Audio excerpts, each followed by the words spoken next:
Good evening, happy Friday, and welcome back to Last Call, where the liquor flows and the wisdom grows. Although tonight, the love flows and the celebration grows, as I invite you to celebrate 30 years of marriage between yours truly and Netter of Netter's Network. One of Netter's gifts to me this week was she took me and some friends to an Arkham Asylum-themed escape room, and while we made great progress, we didn't succeed in escaping. So we took a group photo holding a sign that said, "We failed." I said, "That's not right. I won." If the goal was to escape, then after 30 years married to this one, escape is the last thing I want. Well, this whole week has been amazing, and we're looking to share it with all of you. Tonight, the StreamYard link is pinned to the top of the chat if you want to pop in and congratulate us and wish us well. But if you're shy, the kind wishes in the chat are just as awesome. And if you're feeling particularly generous, the link to buy us a drink is always in the description. So top off your glasses and raise your glasses. Here we go.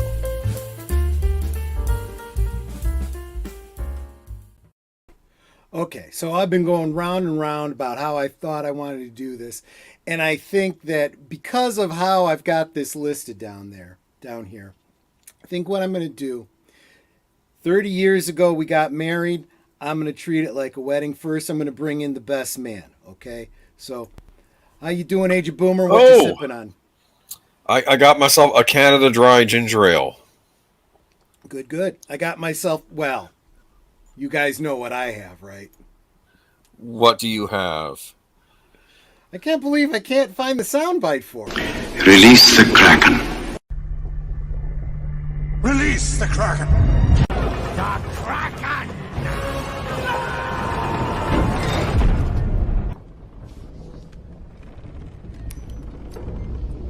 Why is the rum always gone? But yeah. So now that you're here, Yes. Here comes the bride, all dressed in blue. Well, it's my favorite color. And what does your shirt say? It's a very long message. You want to read it? Let me see if I can read it. You want me to go over there? Yeah, you'll have to come over here for me to see it. It's a long message, and we probably should have written this out beforehand. It says, "Sorry, I'm a spoiled wife, but not yours. I'm the property of a freaking awesome, grumpy husband. He was born in January. Yeah, I didn't even know when I was born. Wait, hold on. I got it. Flashlight. Let's try this again. Oh, yeah, that's much better. He's a bit crazy and he scares me sometimes, but he knows more than he says, thinks more than he speaks, and notices more than you realize. He loves me so much, and if you mess with me, the beast in him will awake, and they'll never find your body. Yes, he bought me this shirt." Now, I don't remember buying her that shirt, but it's awesome, and it's true. So, and what are you sipping on, Netter? Well, I was going to have my regular tea, and I'll probably go back to that. But Troy is making me have a Kraken thingy. Ooh. I mean, Wait, let's see.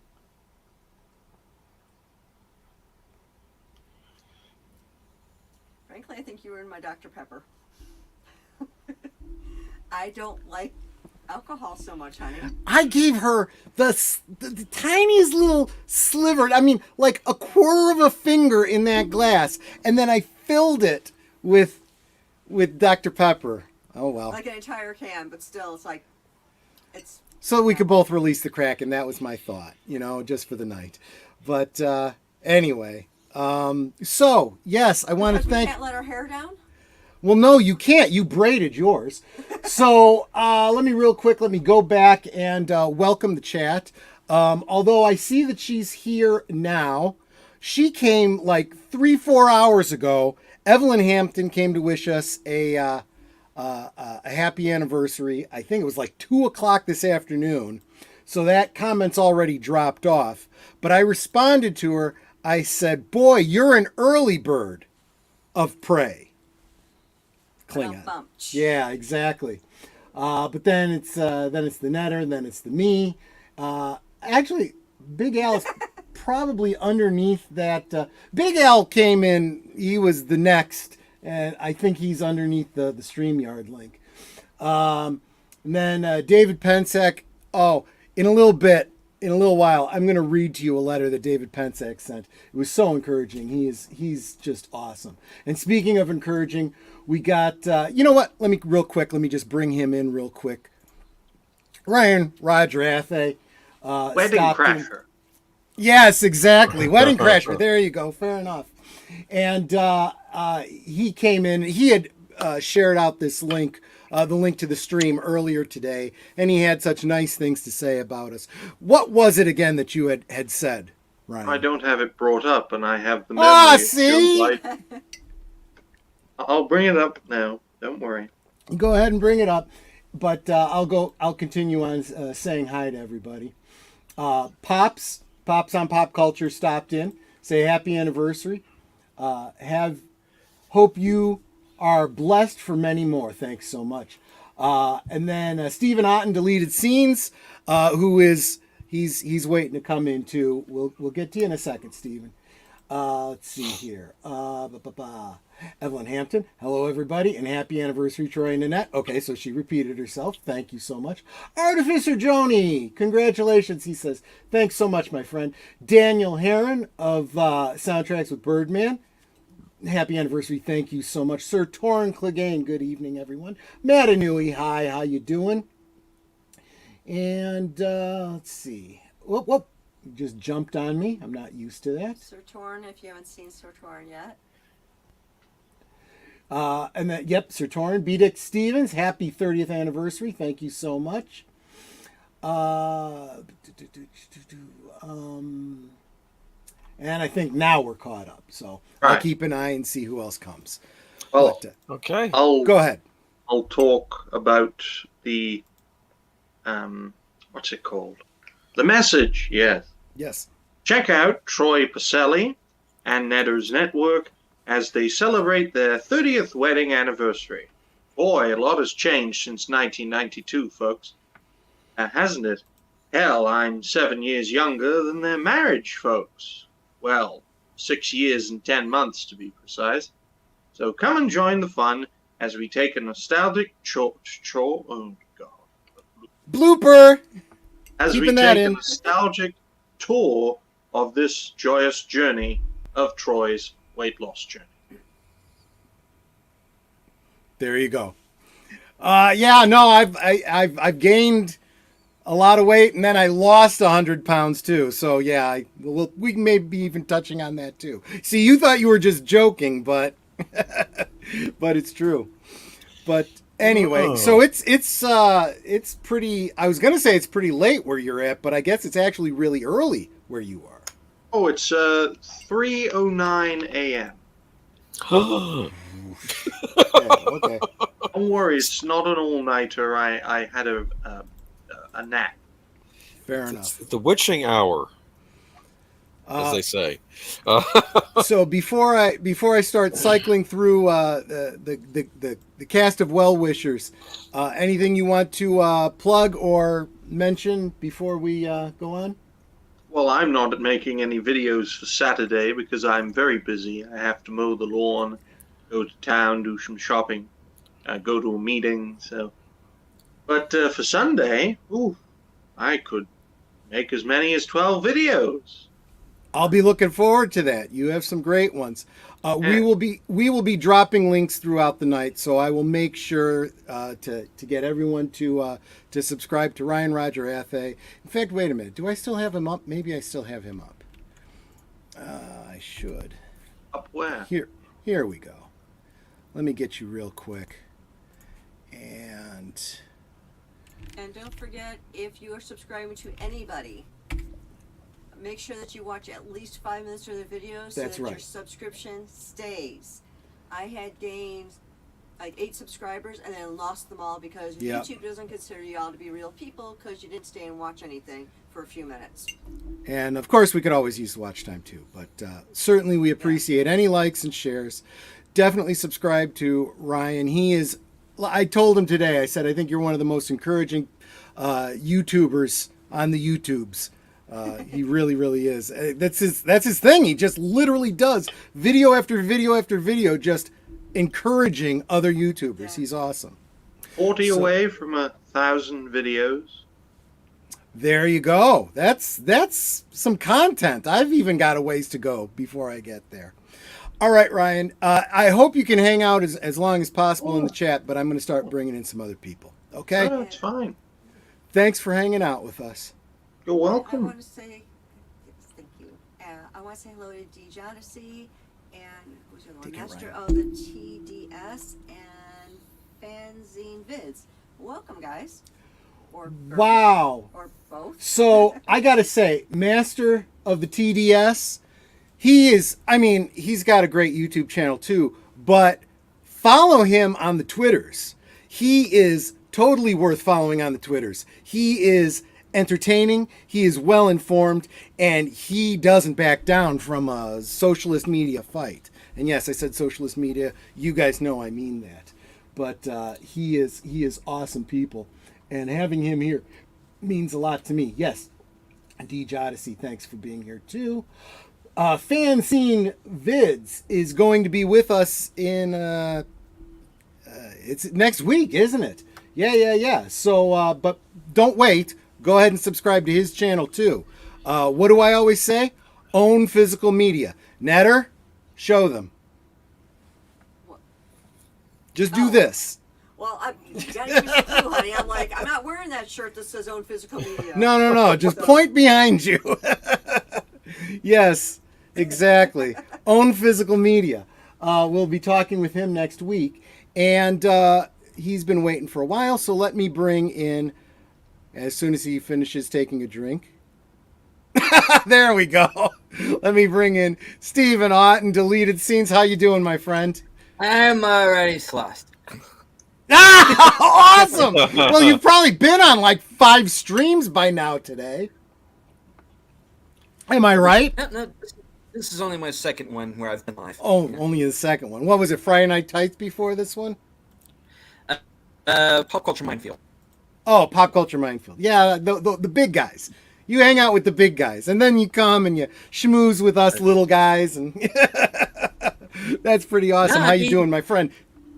I'm doing great. I want to wish you both a happy anniversary, and to thank you once again for bringing me on. And being on this show is probably responsible for half of the subscribers I have, if not more. So I wish I was a bigger channel. It might be getting you, even more subscriptions, but I'm struggling with that too. It's tough. So, I'm gonna ask what you're sipping on, but it looked like it was a glass of milk. It is. See, there you go. That's perfectly fine. That's perfectly fair. Nothing wrong with that. But anyway, what do you got coming up this week? Might be more in there than just milk. Yeah, it could be Milk Plus. We don't even need to know. Go ahead, Boomer. What were you going to say? Oh, no, nothing. I was just Milk Plus. That reminds me of the stuff in Clockwork Orange. That's exactly where I was going with that. Very good. So what you got coming up this week on the Deleted Scenes channel? Okay, well, I'm going to be on Pulp Culture Minefield again for the Saturday show, assuming something doesn't come up between now and then. And I'm going to be on with Jedi Bill tomorrow night for his karaoke show. And hopefully, if I can carve out a few hours to catch up on some television and movies, you might see some reviews. Awesome. Looking forward to that. Yep. Definitely subscribe to Deleted Scenes. He is always in the chat. He is always around. And I don't just mean this stream. I mean everybody's stream. He gets around. He's, well, let's just call it like it is. You're a YouTube slut. That's what you really are. He's like, I'll take it. Anything else you want to pitch before you go? I'll let you put your own stream in there if you Yeah. try to drop it in the chat.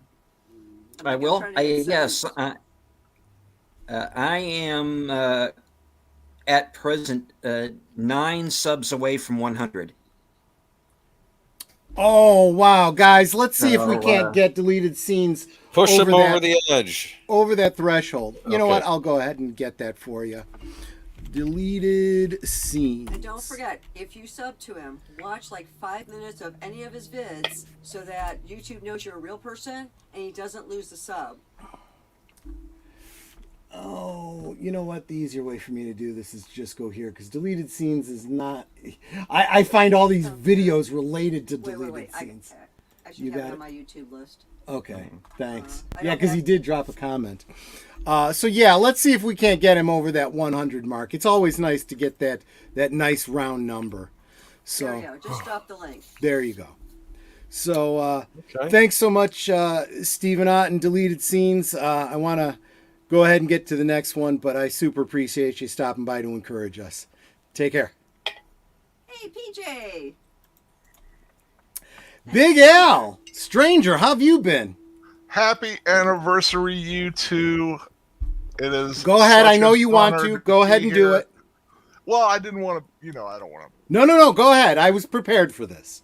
Oh, happy anniversary! Happy anniversary! Happy anniversary! Happy anniversary! That's all I'll There you go. Fair enough. That's awesome. No, there's no one else that I want singing that besides Big Al. That's your thing, you know. I super appreciate it. How you doing, my friend? And what you sipping on? I'm doing well, and I'm pretty much in the same boat that Boomer is. I have a diet ginger ale, store brand though, because it's cheaper. Not from Canada. Nope, not from Canada. From Food Lion. the generic stuff, but yeah, just chilling and listening here and watching you guys celebrate 30 wonderful years and going that long with absolutely no buyer's remorse. I'm very proud of you both. Well, I haven't had any. I'm not going to speak for Netter on that one. I think from time to time she's had at least a little bit, maybe even in the past week or so. Well, let's just assume that 30 years and not a single day of issues between you. Worry about that tomorrow. I ruined her Dr. Pepper with Kraken. So yeah, if you add Kraken to Dr. Pepper, would that make it crack pepper? Crack pepper or Oh, see, that's why I can't have it. I'm allergic you're to pepper. allergic to pepper. That's right. Exactly. But yeah, thanks. And of course, I think everybody that's subscribed to me is already subscribed to Big Al. And if you're not, I don't know where you've been. I mean, he's at least half of why I'm on YouTube is because of him. And even when I thought about leaving YouTube, he said, "Oh, I want you to stay and host movies with me." And okay, I will. So, yeah, and it's been a lot of fun. Every Saturday nights with you guys watching films is one of the highlights of my week. So, oh, thanks so much. And of course, a little plug. Looking forward to tomorrow night on Netter's Network, watching. Assuming it's still Breakfast Club. Yep. Awesome. Don't you forget about that stream. No, I'm already sitting here wondering what avatar to possibly use. I got an idea, but we'll see. Yep.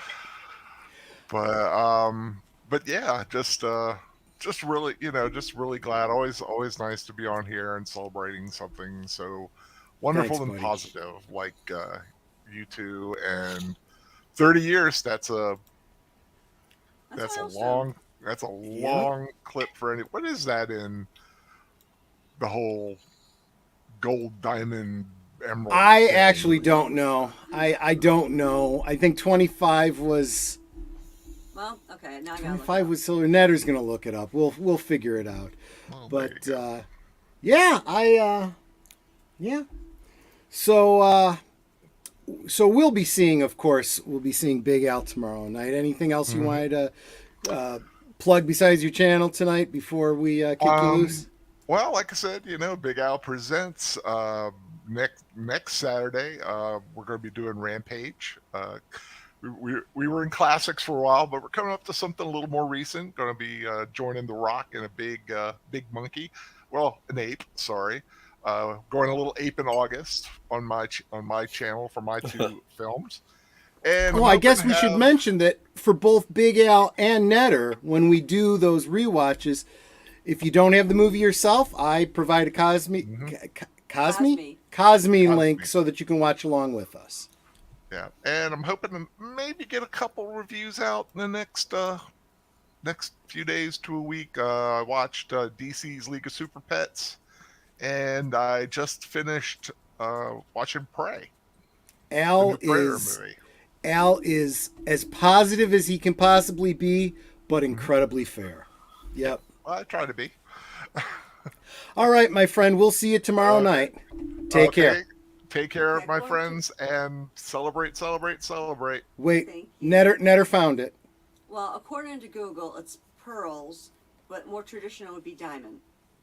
Oh, well, there you go. Pearls or diamonds. So there you go. Diamonds and pearls. Sounds like a Prince song. I'm all for that. Sounds like Elizabeth Taylor perfumes as well. So white diamonds. So maybe if we make it onto Jedi Bill's stream tomorrow, Netter and I will do a duet of diamonds and pearls. Definitely pearls. There you go.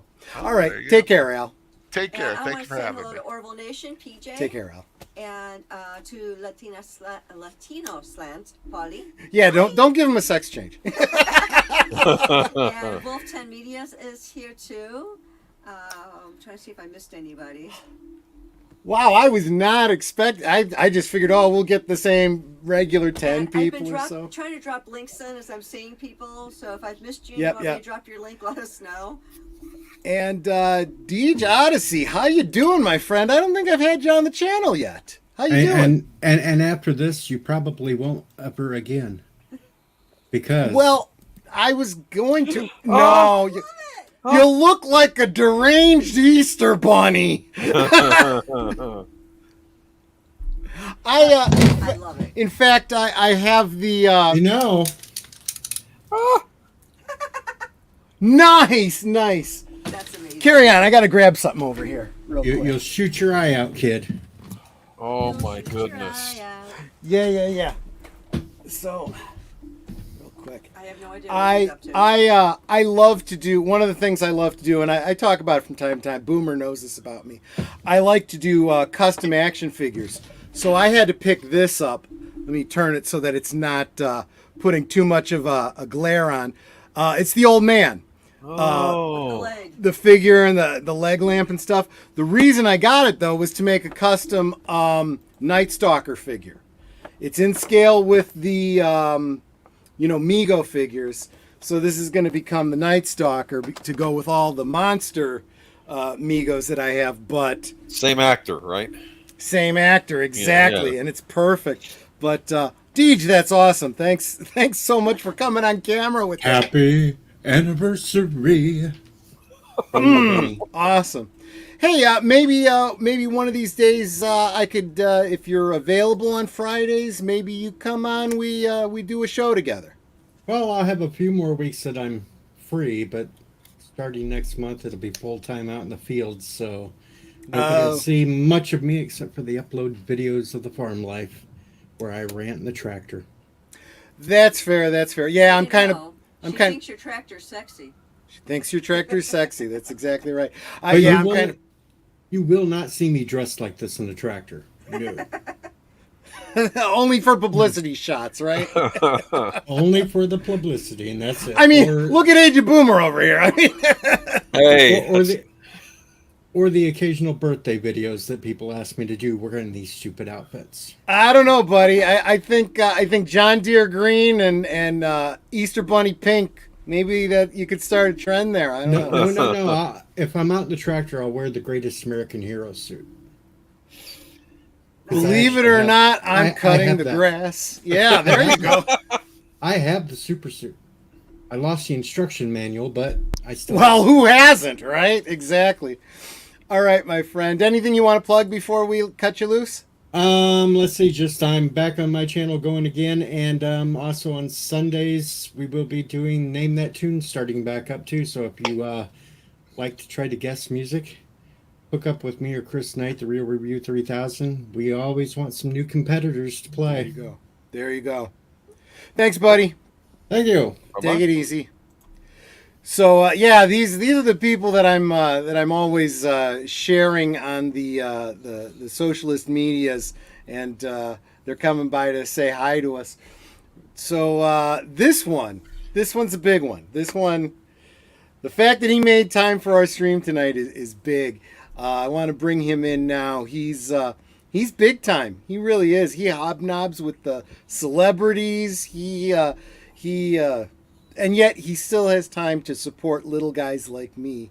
And of course, I'm talking about PJ of Orville Nation. How you doing, my friend? Hey, happy anniversary, guys. I thought you were talking about Latino Slant, somebody really big.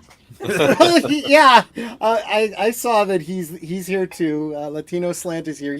No, you're absolutely right. There is that correlation. You're both like that. Big channels. You know a lot of celebrities. You hobnob and stuff, but you still take time for little peons like us. Well, you guys this is just the beginning for you guys. These are let me just say, I'm so happy for two of my favorite people on YouTube. Congratulations, guys. Thanks so much. Hey, Age Boomer. Good to see Whoa. you. Thank you. What's funny Good to is see I you. don't look old enough to be married 30 years. That's Absolutely true. not. That's true. Yeah, I don't know how Troy pulled that off, but I know. Look, we'll get into that a little bit later in the stream. If you guys can hang out long enough or come back and listen to it tomorrow or whenever. It's not like I'm taking this down. Unless I get a copyright strike. I haven't done anything that would get us a copyright strike. Don't but sing. That usually does it. My singing's not. Well, I shouldn't say that. I was on Latino Slant doing some singing, and I got him taken down doing Life on Mars. I don't know how. I had never. Here's the thing. So Latino Slant, he doesn't normally do karaoke, but he was doing karaoke for a while, and he had this like competition. You had to do two songs. You had to do, I think it was a Queen song, and you had to do a David Bowie song. And I did Life on Mars. I had never really listened to the song before. I did not know the song, so I spent the whole week practicing. And Netter's like, hey, that actually sounds really good. So then I went on and I was performing, and in the middle of my performance, they took his stream down. And and Paulie's like, well, you must have been really, really good. They gave us a hit. They must have thought you really were David Bowie. I'm like, I don't know about that, but thanks, man. I super appreciate it. But anyway, so no, man, PJ, thank you so much for taking the time to stop in here. I know you're a busy guy. You've been traveling. You've got like a jillion streams a week. I mean, well, it's been busy during the Orville, but I need to take a little breather right now. But it's great. Thank you for joining us on the Orville Nation streams, guys. It's a pleasure. He thanks me. No, thanks for having me. That was like the most awesome thing. We need level-headed people on those panels. So, well, then what do you have me for? The first person he asks about the last episode, and I was like spastic. I'm over here and over here and over here and over here. No, you were great, Netter. You were Let's great. be cohesive. Wow. Yeah, you kind of had her on the spot because she didn't know you were going to ask her specifically about the last episode. She's like, oh, let me think about that for a second. No, you were great. You were great, and I think it's a pleasure to what's the best part about having a YouTuber like step out onto camera like Netter has. I mean, you've done videos on your channel, but the best part is like now everybody like just this, puts a face to the voice, and they can give you like the attention that you deserve now because it's more personable, right? So yeah.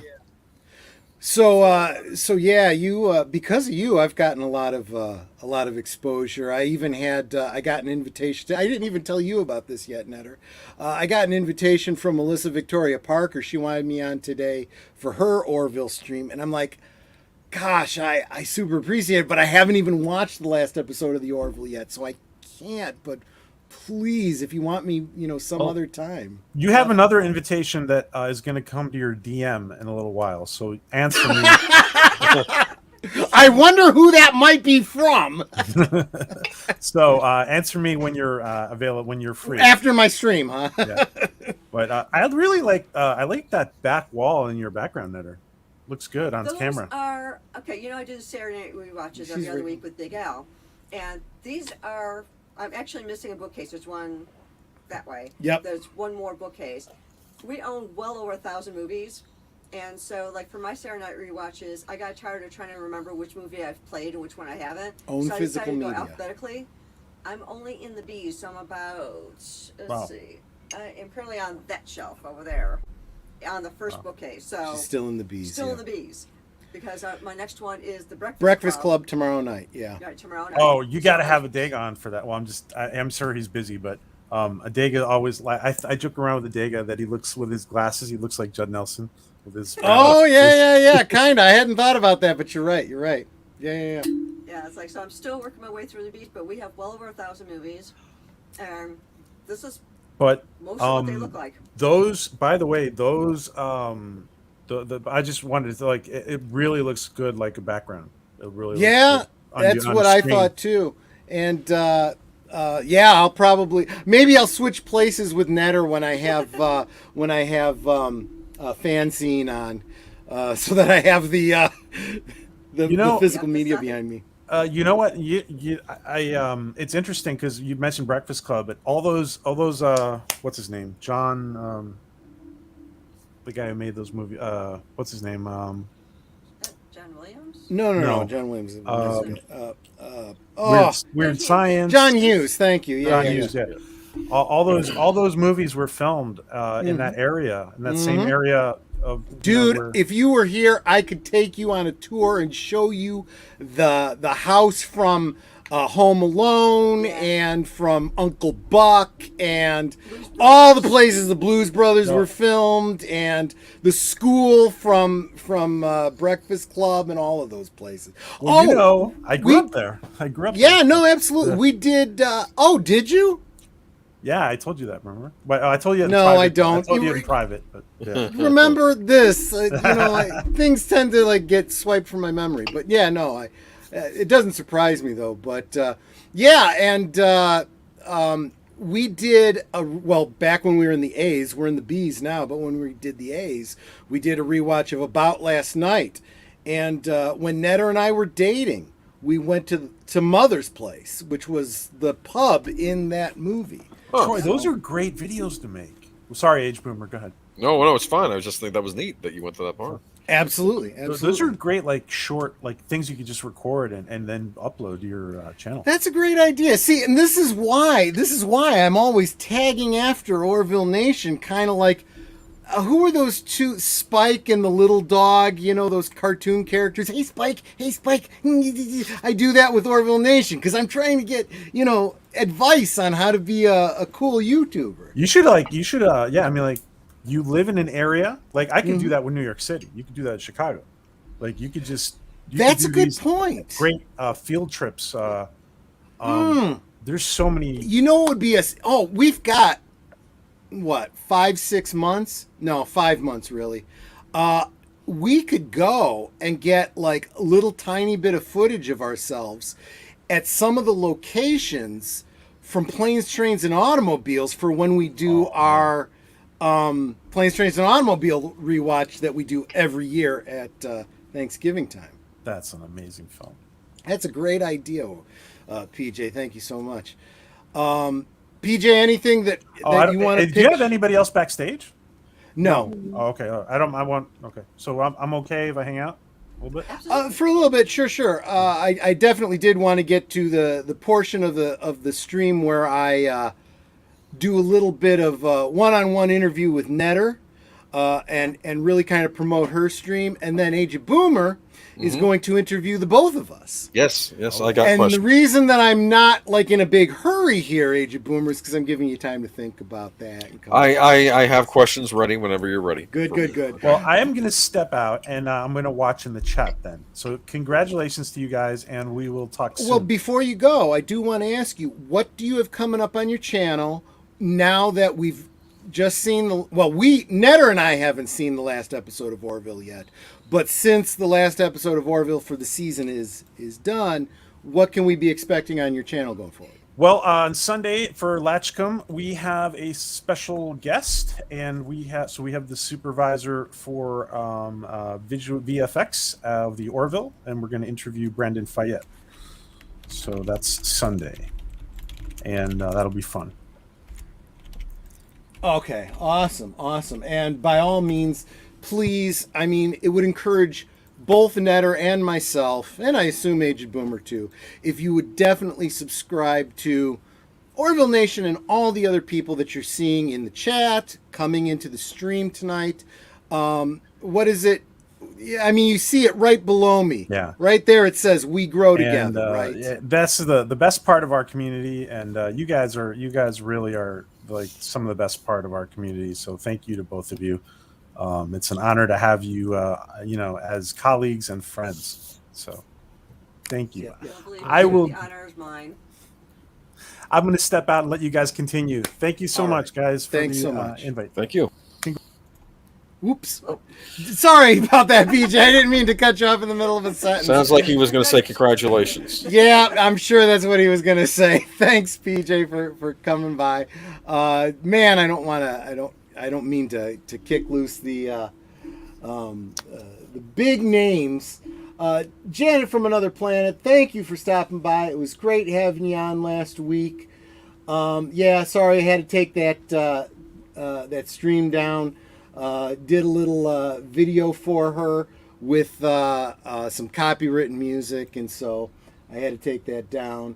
But thank you so much for coming to hang out with us. Wish us well on our anniversary. I also want to say hello to Eaton, who jumped into the chat. Am I missing? Oh yeah, Eaton. Hello, how you doing, my friend? Good to see you. Man, so many people have come out to wish us well for our anniversary. And for anyone that's dropping in that isn't already subscribed to Troy or my channel, we would certainly appreciate if you dropped a subs. But please remember to watch a couple minutes of any of the vids so that YouTube knows you're a real person and not a bot. Otherwise, we'll lose the subs. Because I lost 8 subs because people subbed to me, but since they didn't watch anything, YouTube's like, they're not real, and got rid of them. And they did the same thing to Troy, where they got rid of his. Yeah, I'll gain 5, lose 5, then I'll go on the socialist medias and I'll say, hey. And I just want to make sure, can everyone hear me okay? Because to myself, I sound good point. Sound check. Please let us know. If I'm hearing her okay, but I don't know. Okay, no, that's good. That's good. Yeah, I've got my mic cranked because it's kind of in between. She's a little quieter than you, but I still hear her fine. Yeah. Okay. So yeah, I mean, in case people didn't, catch when we said it earlier, Netter and I are sitting directly. Her monitor is back to back with mine, so we're literally facing each other. We're spooning. Yeah, we're spooning, I guess.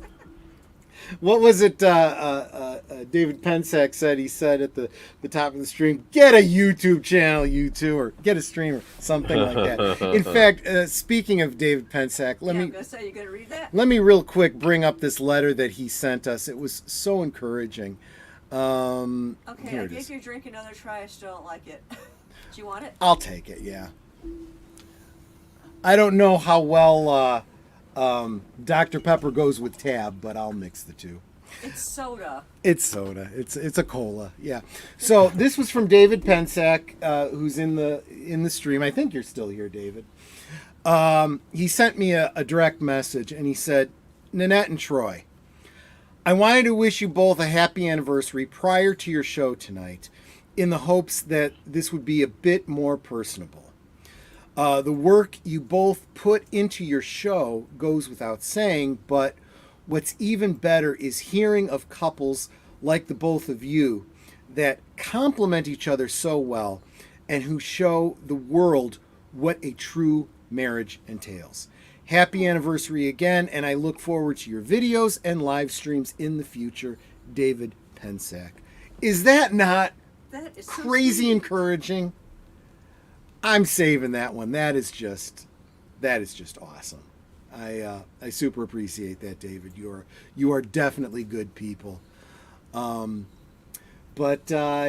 So let's rein this in. I'll keep an eye on this, and of course, anyone who is so inclined, I do have the StreamYard link up above. if you want to stop in and wish us a happy anniversary, in person, so to speak. But of course, if you're shy, you don't have a mic, something like that, that's fine. I super appreciate all of you coming into the chat and saying hi. Blue Wrenches, please drop links for everybody that's been here, for yourselves. Let's promote each other because, as Together PJ we was grow. saying, we grow together, right? So, Netter, you've got yourself a YouTube stream. Link directly below in the description. And it is every week because you're usually my bouncer. Tonight, I'm counting on Aged Boomer as best man pull double duty. But so if anyone gets out of hand, you need to these guys. So Netter, tell us a little bit about Netter's Network. Well, it's not just every Saturday I'm on for the rewatchers, but every other Saturday it's on my channel. The other Saturday it's going to be on Big Al's channel. So this Saturday we're going to be on my channel for the Breakfast Club. What do you call the stream when you are doing a rewatch? Netter's Network Retro Cinema. Netter's Network Retro Cinema. Yeah, Yes. I did the intro for that. Yes. He did a fantastic intro for me, and he does a new one each week, putting in like a snip of whatever film there's going to be watching. He did a thumbnail for me for this week, so it's like cool. It's like it pays to have somebody that can do this stuff because I'm not as good with it. And his looks so much better than anything I've tried to do, so I appreciate that, honey. You guys don't realize this, and she won't say it herself, but I probably would not be streaming regularly if it weren't for her. She keeps me on schedule, and she makes sure, hey, don't you have a stream tonight? Oh, yeah, I guess I should get ready for that. I'm a mess without her. Well, aside from that, my regular vids that I put up, I do how-to videos because, everyone says, oh, everyone knows how to do that. Well, not everyone does, because if you've never seen it before or no one's ever shown it to you before, you don't know how to do whatever. So I try to do how-tos, quick tips, things along that line. I do product demonstrations.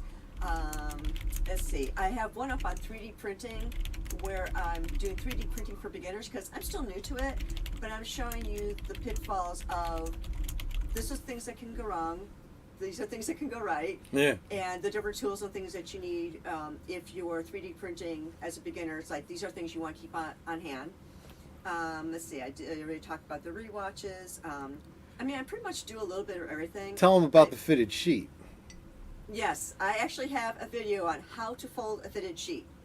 And what I did is I found a video on how to fold a fitted sheet because I couldn't didn't want to save my life. And so I had the video playing while I tried to follow it.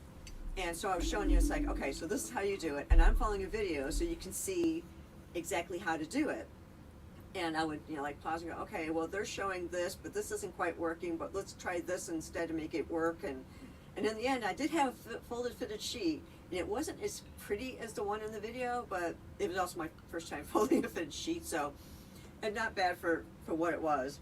The very first video I did was a box folding video, because, sometimes it's a really great box that you want to hold on to. But when you fold a box, it takes up a lot of room. But if you fold in the flaps and then fold it flat, tip flat, it takes up less room because you don't have the flap sticking up. So little things like that. And I actually, and I know I've been talking about this for a while, but I had renovated our bathroom and kitchen. Just quick, easy, inexpensive ways to update our bathroom and kitchen because our house was built in 1968. So everything here is original to 1968. So ugly. Seriously, we had a baby blue bathtub, a baby blue sink, baby blue tiles. Now, I love blue. I love blue. My eyes are blue. I love blue. But after a while, it's like, okay, I'm so over this. It looks so dated and all that's like, I got to do something. I got to update this because I'm tired of living in the 1970s, late 1960s, early 70s. Yeah. So I videoed me transforming my bathroom. And I put it. I have it in segments, so I actually had a whole bunch of vids. I had to go through that and then put them into their segments. So, part 1, what am I doing in like the prep, and then part 2, painting. Part 3, this. Part 4, this. You know, I think there's 5 parts total, and then I've got a separate vid on the kitchen. And I've actually gotten the very first sections edited. So now I got to do 2, 3, 4, 5 in the kitchen. As soon as I have all of those edited, I'll be dropping a link every week so that you can then see my rental process. And it's super cheap and easy. I think I did both the bathroom and the kitchen for under $500. And they're just quick, easy fixes. A little bit of paint, a little bit of hardware change outs, Fablon. I decided that Fablon is fabulous. And it's inexpensive, so you can actually recover counters and walls, I mean everything with this. And they have different types depending on what you want. My floor in my bathroom is a Fablon vinyl. And it's like, what do you call it, 12 by 12 sheets of Fablon vinyl on the floor. So you spill anything on there, it's vinyl. It wipes right up, you know. It doesn't tear. This stuff is really super tough. So check out her video on that. The what she didn't mention was the floors are this they kind of look like rivets. Yeah, it looks like, you know, the kind of floor you'd have those steel floors with the texturing that you'd have in a garage or something like that. She did that because, well, really for me, because it's the kind of thing that I thought would go well in the Klingon decks or something like that. So. Now, he said watch the video, but I haven't dropped it yet because I'm still editing it. But that's right. You haven't dropped it yet. Yeah. So something to look forward to. But I am editing those, and I'm hoping to get those out really soon. Let's see, this is beginning of August. So I'm hoping to have them all edited and then start posting before the end of August. Because any of you that do any sort of editing, you know that editing takes a while to do, and you really got to be disciplined about it, and I haven't. Yeah, and I'm trying to help her out with. She's learning the same editing software that I use, so she's learning how to do all of that. I mean, heck, I've got a video that I haven't edited from when I had my braces. There you go. But what I love about the concept behind your channel is, like you said, they're little short how-tos of things that a lot of people take for granted and are not known by everybody. And honestly, I feel like in this modern world, there's a lot of dumbass people out there that don't know how to do the most basic stuff. You know, they are completely lost. And TikTok videos, they'll come on and go, oh, you know, this is a way you need to open up, I don't know, a milk carton or something. It's like, yes, been around for decades. I hope that some of the videos and comments that I see on socialist media are just silly, you know, lampooning trolls, because if they're serious, I weep for them. I hear things like, you know, I'm vegan. I don't eat meat that was killed, you know, an animal that was killed. I go to the store to get my meat. Yeah. And it's like, where do you think that meat comes from? You know, it grew on a tree. Yeah, we're definitely in. We're definitely at DEFCON 5 or whatever with this country. I swear we don't need to worry about China. We don't need to worry about Russia. We don't need to worry about, you know, the Middle East. We are going to destroy ourselves with complete ignorance. I think that's what. But Netter is doing her best to combat that. Someone had a meme up that said, if you really want to confuse the younger generation now, put them in a room with a rotary phone. I saw a video like that where the kids did not know how to. Yeah, it's like grandma had a rotary phone and the kids want to make a phone call, and she's like, well, there's a phone. And they're like, that's a phone? And they're like, well, how does it work? And she goes, you pick up the receiver and you dial the phone number. And they're like, trying to push on the little holes, and they couldn't figure it out. And then they would like move the dial a little bit. It's like, okay, you didn't even get a full number there. Let's be fair. There was a time when the rotary phone was new, and people didn't know. They were clicking, going, operator, you know, please connect me, and it wasn't, you know. Actually, the fact is, even with rotary phones, you could do that in an emergency.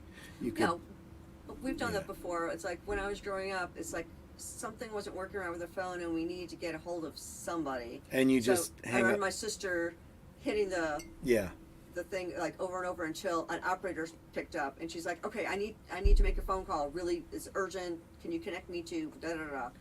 And it's like, we couldn't dial it ourselves, or there's something wrong with our phone, but that worked. So. You know, I was going to read a comment, but you know what I think I'm going to do is I'm just going to bring him in. Wolf 10 Media is here to wish us a happy anniversary. How you doing, Wolfie? Whoa. It's great to be here, Troy, Netter.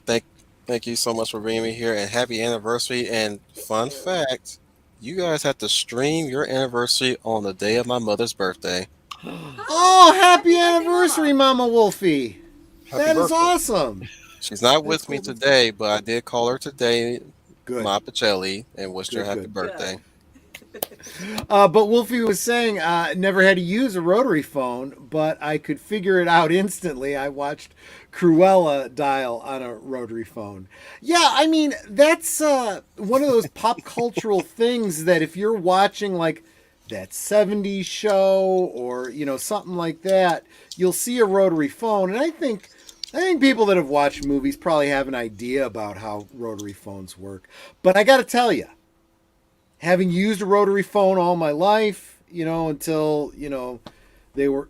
Actually, I remember the first touchpad phone that we got, we still had rotary service. So we would hit the buttons the way you do now, you know, 485, etc. But you would hear the phone. It still went through the rotary action.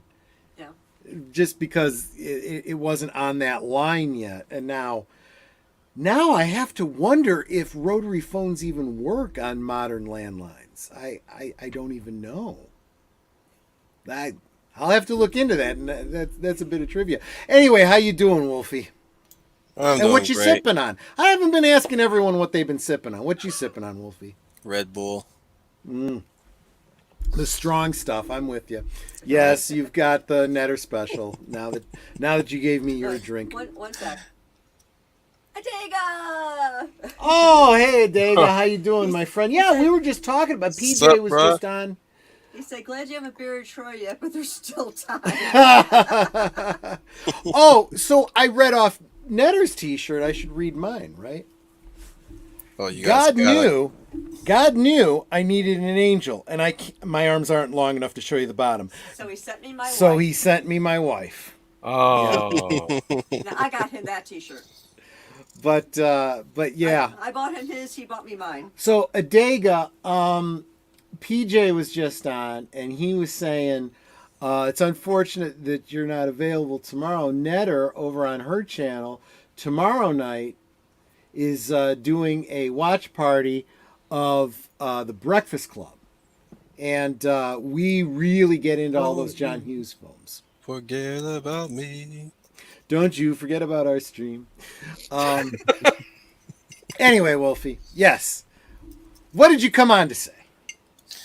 Well, I just hope Al spotted my message about Rampage. I was like, you gotta put me on there. I'll get my Blu-ray ready if I have to. Rampage is a good one. Netter and I went to see that. Did we see that at the drive-in, or did we see that at the cinema? Drive-in? Probably drive-in. Yeah. I actually think that's the best video game adaptation made to a movie. Yeah. Well, yeah. And it was a video game that didn't have a great deal of story. So I went to it like, how the heck are they going to make a movie out of Right. this? They did it, and they did it well. I was impressed with that one. I was impressed that they were able to get the game mechanics implemented, and that's usually a big deal for me when it comes to video game movies, is how well you can implement the game mechanics, but at the same time still tell a story. And Rampage was one of those few movies that actually implemented the gameplay mechanics. Yep. Wolfie, you've been on the channel a bunch of times. We've been on other streams together. Netter and I kind of feel like you're kind of an adopted son sometimes. But you're a married man. How long have you been married? going on 15, I believe. Oh wow.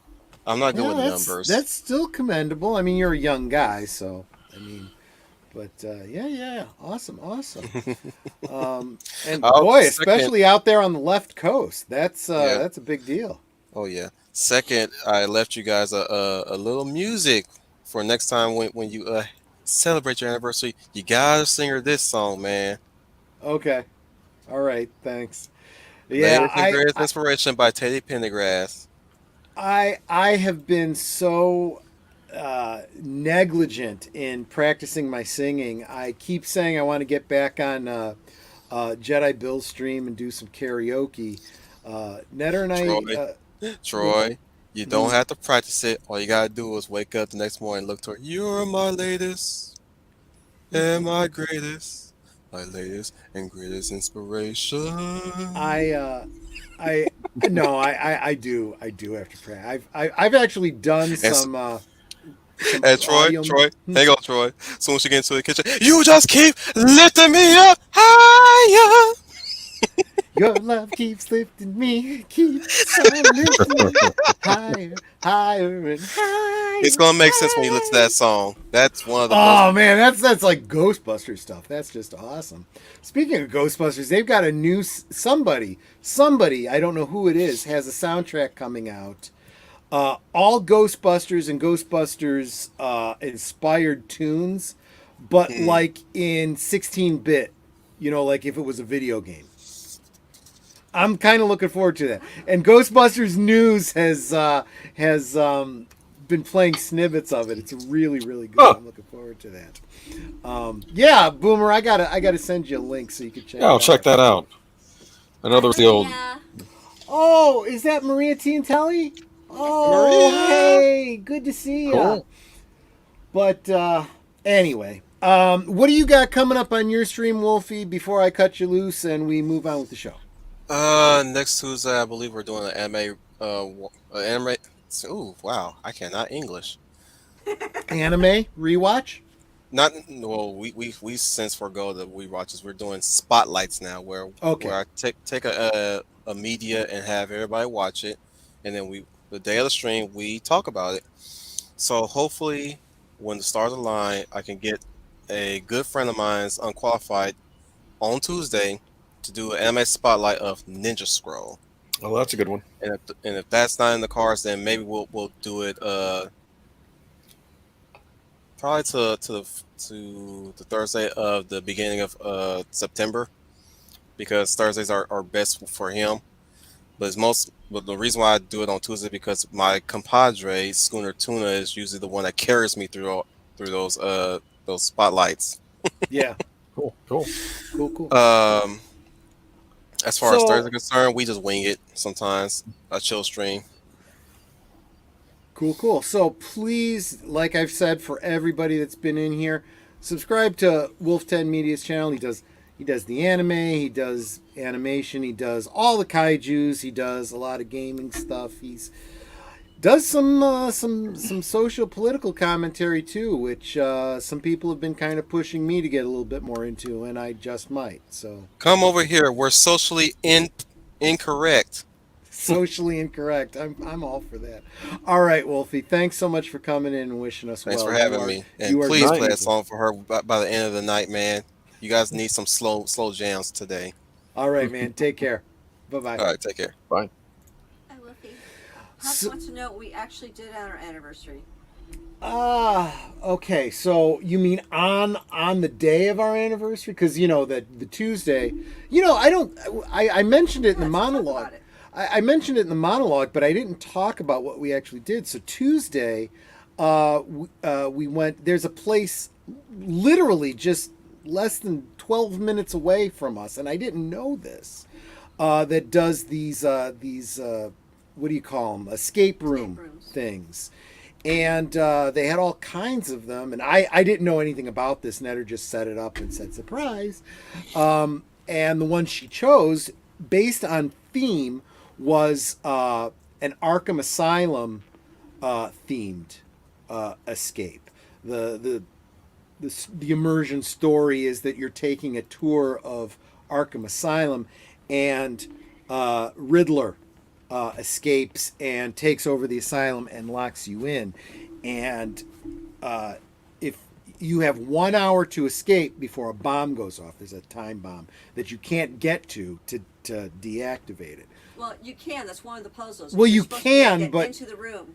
Initially you can't. You got to solve all the.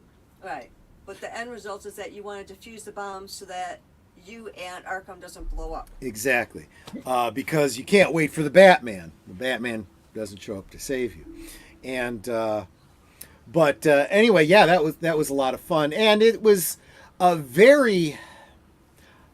I didn't know what to expect, and it was really cool for someone that was into that kind of lore, and they had these screens, and you could, the Joker, or not Joker, the Riddler would come on and taunt you and stuff, and there'd be clues, and you'd have to solve them and open them. I'll tell you what, every time we opened a combination lock or we solved a puzzle to get a clue to, open another door or whatever, when I would open that lock, it was like a dopamine rush. It was amazing. And every one of us, me, Netter, and our friends that were there, we got like, wow, I solved the puzzle. I must be smart. It was really good.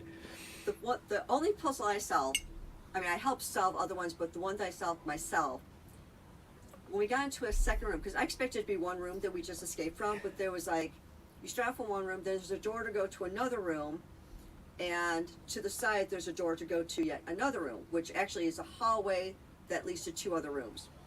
So when I got into the next room, there was only just one more big room, and you could see the bomb in there, which is behind a chain link fence. I saw some scrub tops hanging behind the door, so I'm checking pockets. Anytime I saw any clothing, I was checking pockets. This is good. And I didn't notice it at first, but our buddy noticed that on one of the scrub tops there was a clue.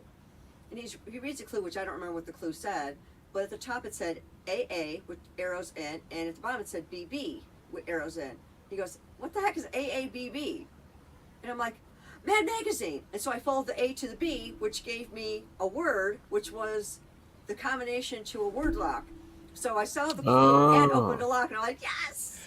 So while she was doing that, me and one of the other members of the party, we were reading this clue, and it's an interview. It's the what do you call it? Transcript of an interview that the psychiatrist was having with the Joker, and the Joker made some comment about the fold up puzzle at the back of Mad Magazine. You know what I mean, right? And the psychiatrist's like, "No, I don't." And he explains it. And this is really just for people, that had never heard of Mad Magazine or didn't read it or whatever. And I'm like, and I read this whole thing, and I'm like, well, yeah, I know what that is. I figured it was just a bit of window dressing. And then Netter behind me goes, "Mad Magazine!" And she's solving this thing. I'm like, oh, this was a clue, apparently. Anyway, but yeah, we didn't. We asked them at the end how far we got, and they said we got about 60% of the way through, which I guess was pretty good. Yeah. Turns out that this was like advanced level, and I'm like, advanced? This is the first time I've ever done an escape. And Netter's like, well, I didn't know at the time that they were like, difficulty levels or whatever. When we got there, we're checking all that, and she goes, "Okay, so this is our most difficult room." And I'm like, "Oh, didn't know that." Yeah. And so then she continued on. She said, "Well, in the 3 years we've been running this, only 17 people have ever completed it." So I didn't feel so bad doing 60%. I know. We all said it was so much I asked fun. her, I said, "So is 60% kind of average, or is that better than most?" She goes, "It's actually better than most." It's better so than most, yeah. I feel really good about that. Yeah. And everyone in the party was like, "Man, that was fun. I never had so much fun not completing or not winning or whatever." It was. And I discovered that they have another location in South Elgin that's not really that far from us. They have completely different rooms there. So we're going to have to check that out. Wow. Yeah, we'll have to check it out. I figured each location would have the same rooms, same setups, but no, it's like ours. Definitely an event thing because it's pricey, but definitely worth it. Well, the average cost that I was finding was between $28 and $30 a person. Yeah. And like we had 5 people in our group, but if we didn't want anybody else to be in the room with us, because you're taking a chance that they can have up to 14 people in a room, like 12 to 14. And if you don't want anybody else in the room except for you and your friends, then you can say that you want the whole room, but you got to pay like a little bit extra for that. So like if I wanted the whole room, it would have been something like $174 for the entire room, like just to ourselves. Yeah. Otherwise, it was, I think it was like $30 a person or something like that. Well, plus I had a coupon, so I got 15% off the total price. Definitely as a worth special. having enough people to Yeah. work together, but at the same time, it was also you were in a lot of small spaces, so either you should kind of divide and conquer or something because And it was. it turned out there was only the 5 of us in the room anyway, so not really a big deal. But I wouldn't have minded extra help because it's like some people can figure out different puzzles better than others, you know? Yeah. Like I knew the Mad Magazine thing where my buddy didn't. Yeah. And it's like. And I caught all the comic book lore and so forth. Like there's a sign on the wall with different names, and I was like, are those actual names, or is one of those a fake name, and maybe that's a clue to one of the lock puzzles? Because there was a lot of lock puzzles. That's the only thing I didn't like about it in this particular location is that there were more lock puzzles than there were logic puzzles, and I think I prefer the logic puzzles because it's like they're more intuitive for me. Where the lock puzzles, it's like, okay, I gotta figure out how this thing works. And then we were having trouble trying to reset the locks so that we can then try another combination. Evelyn Hampton makes a great point. The escape room excursion sounds like it could be fun. Klingon and Trek fans, you know, Netter's the experienced one. Maybe we can look and see if there's something, you know, that might be appropriately themed. There was one that looked like it was Matrix themed, so that might be fun. I don't know. But, yeah, it's like I think they got that one at the South Elgin location. So yeah, we'll have to look into that.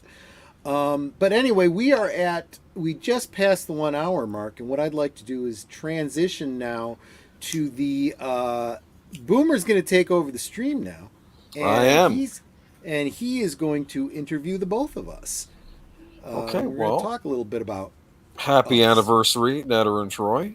Thank you very much, my friend. Okay. And would you like me to ask you a question? Go for it. Go for it. What is your favorite memory of this year together? Of this year, specifically this year. Yes, this year. Something happened in the past year since your last anniversary. Can you think of anything? Favorite memory? Well, there was a lot of fun recently at the Panic Room. Yeah, the Panic Room was a pretty good one. I mean, the year's been pretty uneventful. I mean, it's basically been past couple of years have been pretty uneventful, to be honest I with mean, you. I was happy when, cause Troy and I used to work for the same company and the same department, and we were both let go at the same time right at the beginning of the pandemic, which totally sucked. It's like I was hoping they would at least keep one of us on, but they got rid of both of us. So he ended up getting a new job that November of 2020. I didn't get a new job until March of 2021. So it was like, Gotcha. We've just been working, Yeah. living, doing videos, you know, whatever. But the escape room was the first time we actually like really went out and did something in a really long time. So for me, that's it. I gotta say though, as crummy as the past 2 years have been with lockdowns and all this kind of craziness, I haven't minded so much being locked in with her. I mean, you know, you hear just stories about the reverse, right? During How's the that? pandemic. You've heard stories about the reverse during the pandemic about people. I've heard can't stand each stories, other. but honestly, I mean, it's kind of nice. I mean, I'm not alone. I'm with my favorite person in the world, and you know, we've had some fun too. So none of your business how much fun, but it's been fun. We're a very So- old married couple. Yeah. So that brings me to the next question. Okay, what was terrible at the time, but now you laugh about it? Oh. You mean during the entire marriage? Yeah, why not we go entire marriage? Think of like something that was terrible at the time, but now you'll look back on it someday and we'll laugh about it. You know? What do you think? Probably when we were early married, and at one point we're both so poor we were living on rice. I was thinking exactly the same thing. Yeah, we did all of our grocery shopping at the local dollar store. Yeah. We ate a lot of rice. I had a buddy who called me Rice Boy and we came up with all kinds of ways to dress that rice up. You know, soy sauce, stir fries and yeah, a little bit of stir-fry. chicken when we could get it. It was pretty rough. Well, that's a staple of many diets in Asian countries, right? Rice. I mean, Absolutely. Started making homemade pasta at the time and learned the hard way that I needed to really, really listen to what my grandmother told me. First Christmas together, I had my mother-in-law over. Oh. And I wanted to impress her by making homemade ravioli, which I hadn't done before. But I remembered, all the details from my grandmother. So went about making it, but one of the details that I thought I didn't need to bother with, Grandma used to take a clean white sheet, linen sheet, and she'd lay it out on the bed. And every one of those little raviolis she made by hand, she'd place them all flat on the linen until basically the whole bed was covered, and then she'd start boiling them in batches. And I was like, why you gotta do this? You just flour them and you put them in a bowl and don't do that. I ended up with one bowl that was a solid ball of pasta and cheese. It was a flippin' mess. I'm like, oh. And we tried separating them, and it didn't work. The pasta's stretching out, and it was just a freaking mess. So My mother thought it was hilarious, though. Mom thought it was hilarious, but I started, what I started doing then is, as I would make them, I'd boil them, like onesie-twosies, and, that worked a whole lot better. And then, you put the gravy on it. They don't stick then, and then I figured, screw it. We'll reheat them in the microwave later. That ended up working, but you could have turned it into a ziti, maybe. Yeah. I don't know. I don't. You're absolutely right. Had I had the cooking experience at the time, I probably could have done that. But looking back, no, It's that's like a good our point. first turkey. Forgot to remove the frozen giblets. Yeah.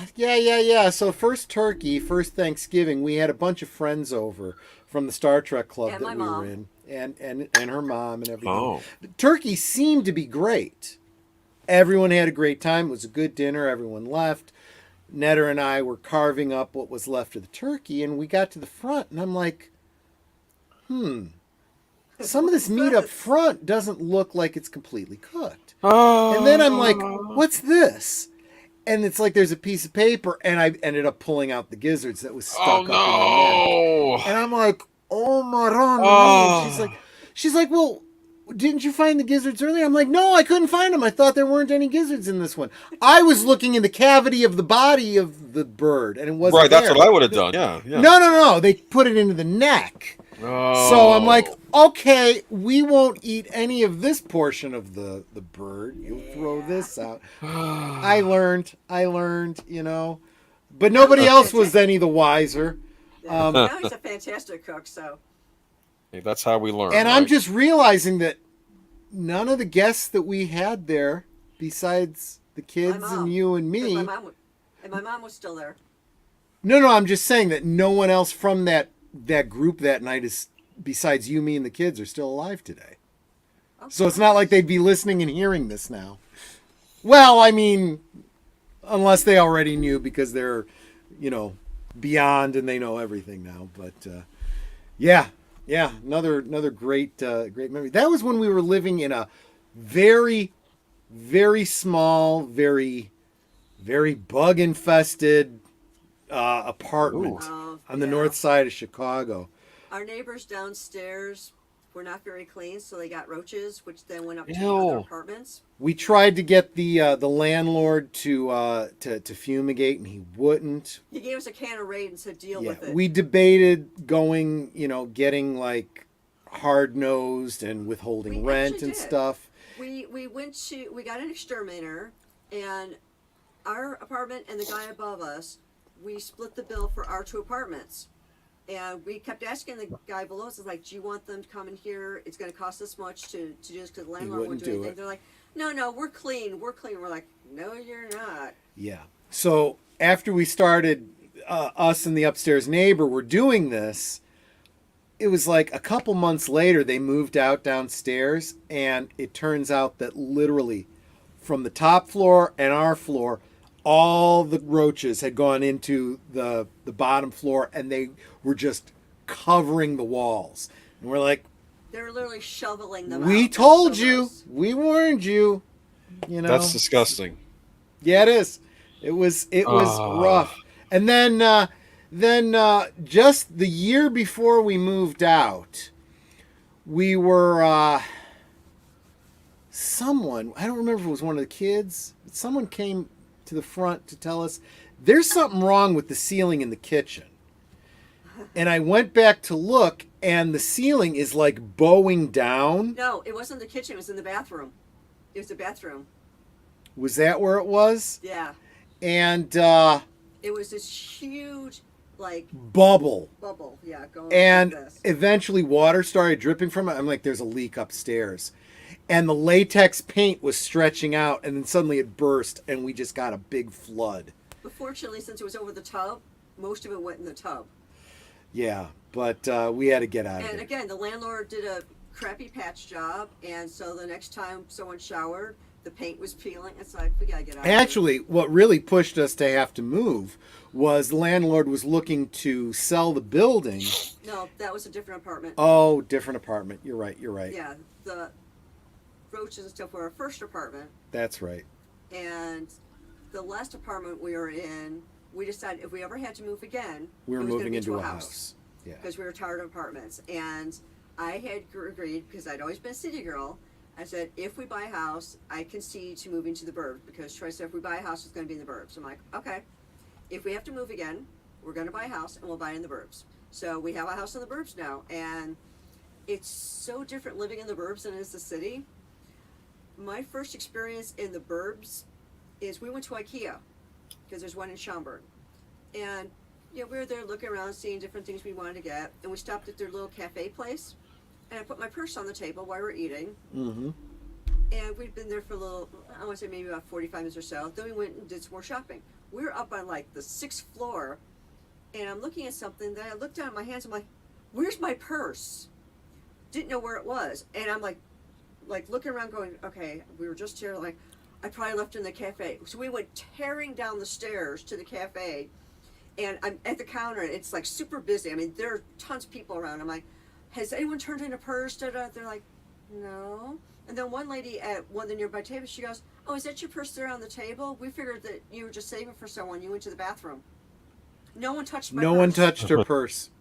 If it was the city, that purse would have been gone 2 seconds after we left the table. Yeah. Wow.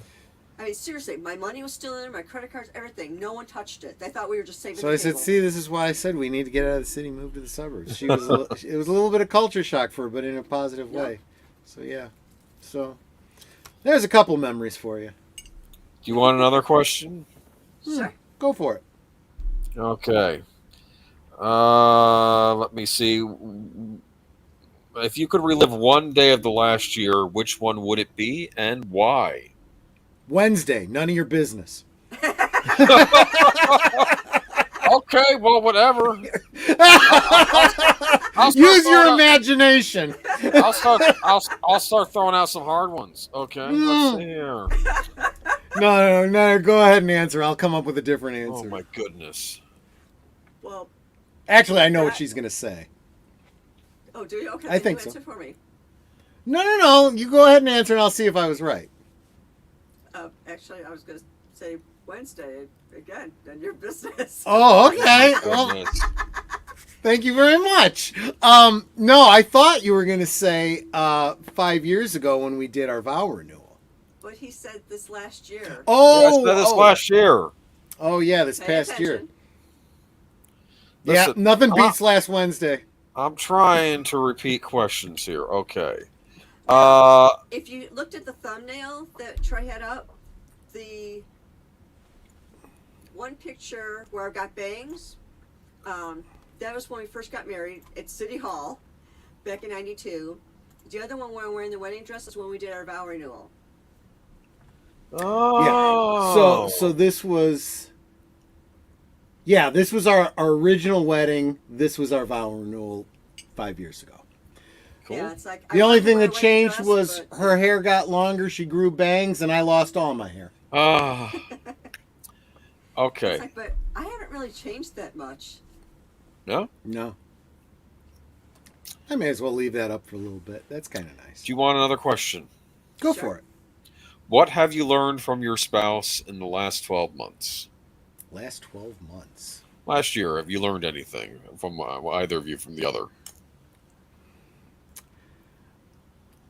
I mean, and I know he's really technical and can do things that I didn't know he could do. Okay. yeah, but let's face it. I mean, I was just talking about this. I showed you how to do the editing of the videos and stuff like that. I mean, that's, Yeah. something I actually taught you how to do. But But your stuff has got more pizzazz to it. Mine's kind of. I don't know if this is something new that I've learned so much as it's something that I just keep being reminded of. Not that she does it intentionally, but being married to me is not an easy thing. And she deserves like some kind of sainthood or something to have stayed with me for 30 years. She really does. Sorry, I had to plug in my computer. I didn't realize it had gotten unplugged. Oh, that's fair. And I just got your computer's about to shut off message. I'm like, oh, nope. Matthew Flynn says, I should not be trusted with this kind of imagery. I'm assuming he's referring to my inference about Wednesday. Okay, so now I was distracted trying to figure out where my plug was. What did you say? Just being reminded that being married to me is not the easiest thing, and how you deserve to be canonized a saint for still being with me after 30 years. Well, it's like every marriage has its ups and downs, and I had said this in my Facebook post about us being married, that we've been through a lot of ups and downs, like good times and bad times. But the thing is, we've always stuck by one another, and that's the most important thing in a marriage. Is no matter what happens, stick by your spouse. Don't throw them underneath the bus. Don't abandon them, because if something bad is happening, they need you. If something good is happening, they want you to rejoice with them. Yeah. So, I mean, that's really the secret to our marriage. It's like, and we don't even really like argue. It's like, I think the last argument we had lasted like 5 minutes. Okay. The fact is, and I've said this a bunch of times over the past 30 years, but it just seems more and more true the longer we've been married. There is this idea, because even just the asking of the question, how do you make a marriage last 20, 25, 30 years? The answer is always going to be the same. Deciding when you make that vow that it is a vow that you're planning to keep, and there is no escape clause.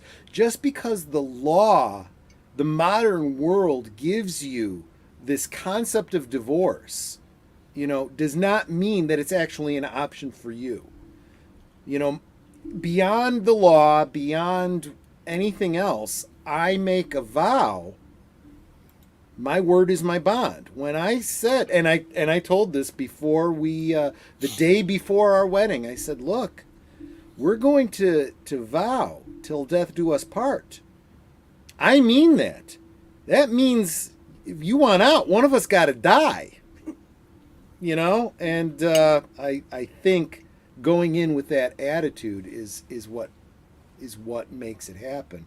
And the fact is, the lovey-dovey feel-goods, at least the way you feel them when you're first dating, that, there's the ebb and the flow of that, right? And that young puppy love goes away. You eventually get to, you'll hear a lot of people say this, you got to be best friends with the person you're married to. Why? Because that is what real love is. That best friendship. That, not feeling too sexy right now. I just woke up. My breath stinks. My hair's all over the place. But that's not what it's about. It's about let's get through this next day together, And I know I can count on you when I'm sick to help me get better, to worry about me when I'm out, remind me to take my pills at night, stuff like that. That's what it's really about. And all the lovey-dovey stuff, that's the icing on the cake, There's also having that sense of humor in the marriage. It's like being able to laugh at things. The inside jokes. We watch YouTube videos together. We watch movies together. We do all kinds of stuff together. We read a lot of the same books. Even just situational is what I'm talking about. Is like something will happen, and we just look at it, and it's like it could be a disaster, but we just start cracking up because it's just so stupid. And the things the little things we say that we'll both say the same thing at the same time, and anybody around us thinks we're crazy, doesn't make any sense. It seems like complete non sequitur, but we know what we're talking about. Where, I'll, she'll be down here on the computer or something. I'll go upstairs, I'll come back down, and I'll say, all right, so it's time to play, the only game where you is Grand Theft Auto 5. And she knows immediately that I'm making a reference to a YouTuber that she likes. Right. I like him too, but she's like, hey, is there any Grace Still Plays on, that we haven't seen? Oh, I'll check, He's a YouTuber that does, Hey, but I wouldn't have started watching it if you hadn't put him on in the first place, so... Yeah, and he drops a lot of GDs too. So the fact that she still likes him even when he does that, that says something about it. And I'll cringe and then just like, okay, just continue on because Yeah. Can I? Of course, he always offsets his GDs with, "Oh, thank you, Jesus! Oh, thank you, Jesus! Thank you, baby Jesus!" And not today, Satan. Not today, Satan. Back to the beginning. Oh my goodness. You guys don't even know what we're talking about. This is the kind of thing I'm talking about, right? Yeah, so check out Grace Still Plays. It's especially if you like Grand Theft Auto. Yeah, he doesn't need your subscription. Subscribe to the people in the chat. No, the other people. I didn't say subscribe to. Oh yeah, I know. Question. His videos are great. Yeah. So I have another one for you. This you may have covered some of this material already, but I'll mention it. Okay. What is something you've done that has worked and really made a difference in your marriage that you would give as advice to be successful to others on their wedding day? Be supportive always. Yeah, I mean, like I had said before, first and foremost, take your vows seriously. You say you're planning to do it, don't give yourself an escape clause. You say, till death do us part, mean it, and live it.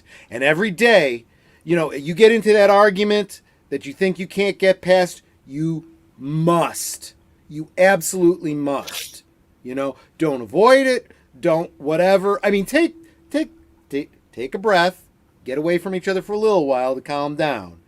But then you've got to address it and talk it through and get past it because you can't give yourself that out. I mean, exactly. It's like something goes wrong. Don't say, oh, well, we're done. Talk it through. Okay, yeah, I screwed up and I did this thing I probably shouldn't have done, but it's not the end of the world. We're both still alive. I didn't kill the kids, the dog, the cat, whatever. Yeah. Let's talk this through. Everything can be, you can come back from just about everything.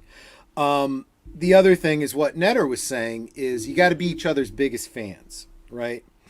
We live in an age that just wants to destroy the marriage, destroy the male-female relationship, right?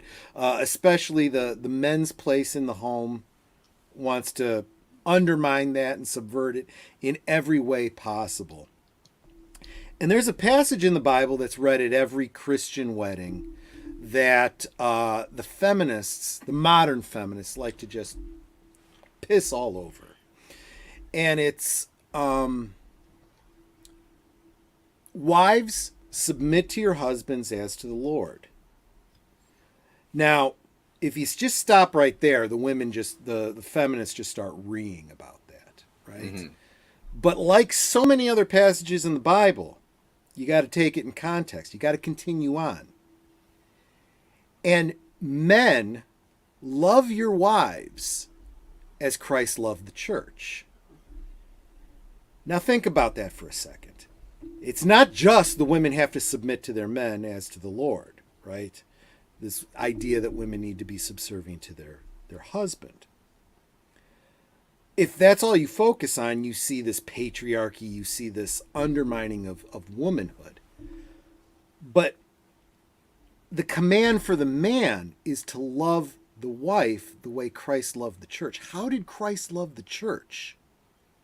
He literally lived his life serving with the intent that he was going to be tortured and killed to save those that would accept him.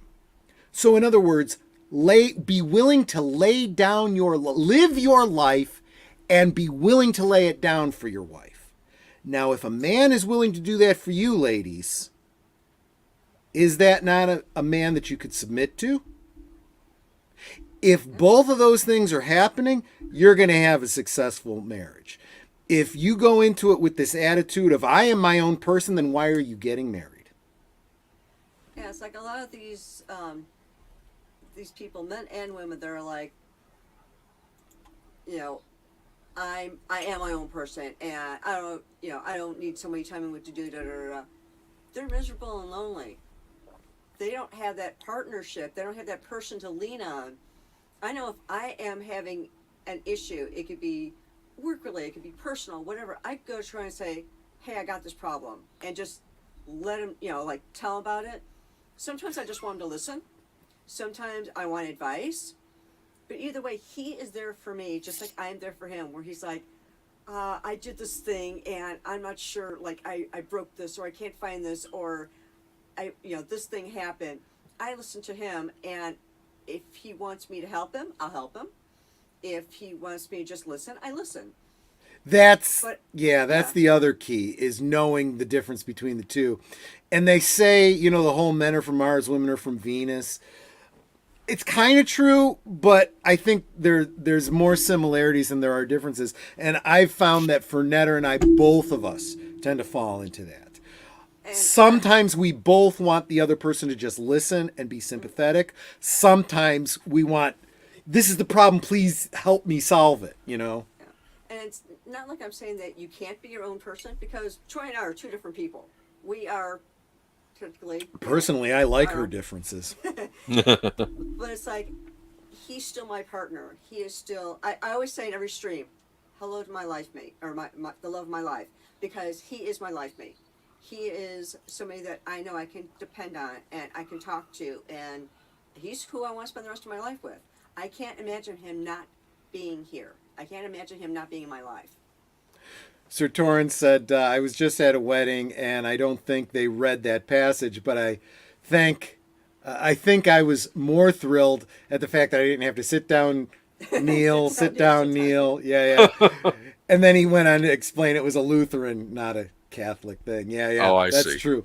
That's a very Catholic thing, and knowing when to stand, when to stand. And the first time I took Netter to a Catholic church, she's like, I don't know when to do any of that stuff. I'm like, nah, you just kind of pay attention to everyone else. When they stand, when they sit, when they kneel. Well, the worst part is if someone stands or kneels at the wrong time, and then everybody goes through, and then half the people are not doing it, half the people are. The other thing too is, Netter and I spent a lot of years in a non-denominational church, but it was very influenced by not only the Lutherans, but a lot by the Baptists. Right. So I said to Netter, I said, all the responses for a Catholic service are in this book here. You can follow along or just be silent. Reason being, if the priest said something that you liked, you don't just shout out, amen.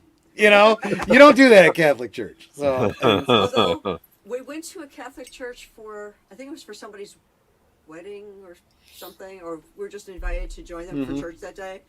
and I had injured my knee, so I couldn't do the kneeling thing. So I'm sitting in the pew when other people are kneeling, and I was getting the dirtiest looks. It's like, I have an injured leg. I can't kneel. I'm not going to hurt myself No. or anybody. I say you just kind of Looks that I scooch to got. the edge. That's what you do. It's funny in I couldn't Florida. do that, you know. What is it? In Florida, I think it's more common because you have a lot of older population down here. So I guess True, they expect not true. everybody's gonna. But that's interesting. I do. I found it impressive. I as a kid, I attended a Catholic grade school, and I was an altar boy. And there was an older woman who had a walker, and she had the walker set up so that the front legs of the walker were in front of the kneeler, so that she could kneel down and then use the walker to get back up. Clever. And the priest went over to her at one of the services and says, you don't have to feel obligated to kneel. Right. And she said, no, I think there's a Catholic term for it. I can't remember what it was, but it was like, I take it as a sacrifice or whatever. Okay. But the fact was, she built her upper arm strength. Let me tell you. I mean, that upper body. I can imagine. Yeah. I wouldn't want to mess with that woman. She was No. wow. Okay, wait, I got to read this in the chat. Manu said, so you're saying women are aliens? Yep. That explains a lot. Yes. No, it's absolutely. And look, let's face it. In general, you can say that. The fact is, Netter and I know each other, right? And we have that. You'll probably hear people that have been married for a long time. Who, a guy will say, "Look, I've been married for a lot of years. I know some stuff about women. Stuff you wouldn't know if you weren't married, right?"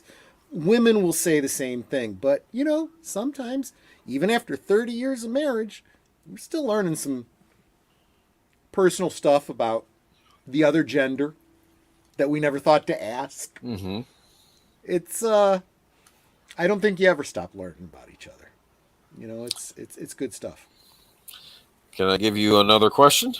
Sure. As many as you want. Oh my goodness. Okay. Hold on. I think it was. We'll be here till 3 a.m. Oh my goodness. I'm almost fine. Cleopatra. Yeah, no, he's gonna stop asking questions when he gets tired. I'm just gonna say, what was your favorite vacation you two went on together? Any good vacation memories? We had some good ones. First time we Let went me- to Snoqualmie. Yeah. See, there was a bunch of things, a bunch of trips that we went on that were challenging for us, maybe a bit expensive. And I really pushed Netter because I said, look, these things are important because these are memories that someday we're going to look back on and cherish, and it's worth it. And we may not be able to travel in the future, or something might happen to one of us, right? So it's important that we do these things. Yeah, we've talked about the Snoqualmie trips a bunch of times, where we went up to Washington State for the Twin Peaks Fest. Twin Peaks festivals, Oh. which they're not doing anymore since Showtime, kind of took over. They kind of put a kibosh on that. Don't know what to tell you about that. Pity. But Well, that and then the yeah, the no, there organizer had some there was some issues with the people running it and stuff, and yeah, it really divided the community. But that was a lot of fun. So we'd fly out to Seattle, right? SeaTac. Yeah. And we'd rent a car, drive to Snoqualmie North Bend. I don't really remember if the motel that we stayed at was in Snoqualmie or North Bend. North Bend. Was North Bend? They're right next to each other. It was a cheap place to stay, and we were within 10 minutes drive from everywhere. 10 minutes drive from everywhere we were going to go. And we got to see all of the filming locations for Twin Peaks that were in that area, because the town of Snoqualmie is basically the establishing shots of Twin Peaks. Okay, a lot of the interiors and a couple of other exterior buildings were in the Los Angeles area, but most of them were in Snoqualmie and or North Bend. So we took all those tours. We saw all those places. We took a much longer drive on one of our trips to the Kiana Lodge, which was on the coast. That's about a half-hour drive from where we were staying, so that we could see the exterior of the Great Northern. It was actually, no, the interior of the Great Northern, but the exterior of the Martell's mill, the lumber mill. Right. Yeah, that's what it was. Which was nice to go and spend the day and walk around and see the trees and have a meal and whatnot. But then many years later, we went to visit her sister, my sister-in-law, in, where did she live? San Diego. San Diego.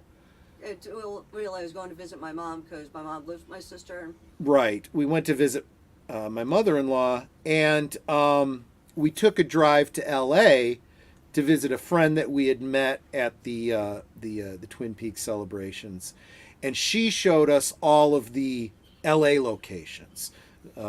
Certain bridge, where the in quotes Canada-Washington border was supposed to be, where they would cross over to go to the casino. It was actually in L.A. The exterior of the book house. No, not the book house. The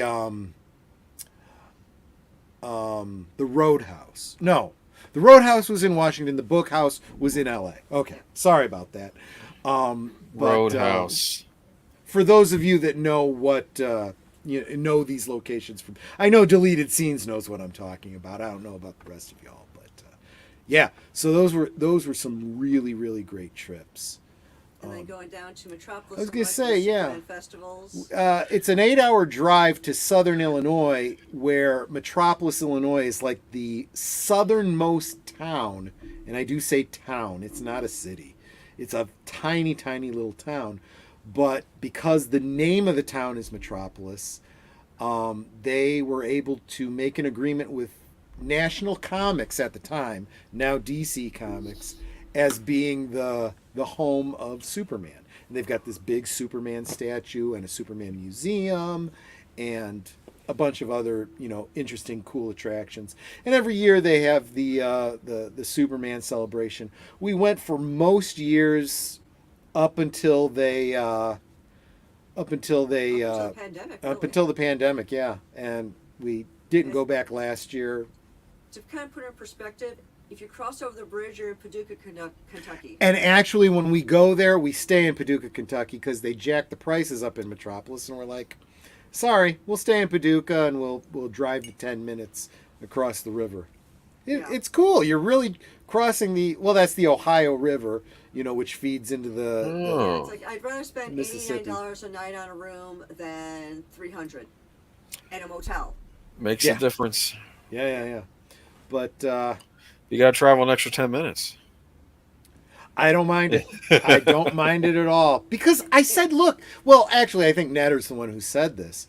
The money that we save, we could spend at like the auction or, in town. Just the vendors in town. At the vendors in town, yeah, And it's like, what's funny is the first time we stayed in Paducah, the next morning we were checking out, and I was telling the owner, I found out his name was Chuck, and I said, this was our first time staying at your hotel. It's really lovely. We really enjoyed our time here. He goes, oh, this is your first time here? Wait. And he did something on his computer, and then he opens up his register and handed me back $40. He goes, first time discount, here you go.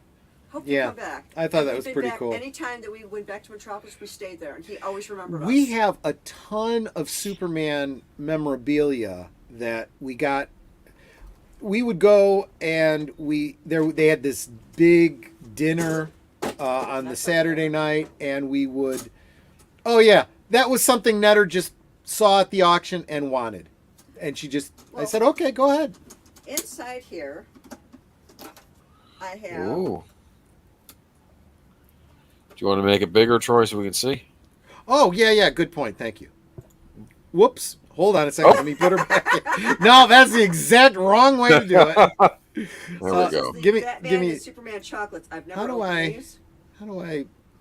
You've never opened them. So There we go. Well, no, these are seals. It's like I've never opened them. There's apparently chocolates in here, but it's like I didn't want to open them and take away the integrity of. Move the of Superman one closer to the camera. I want to see. Is that the?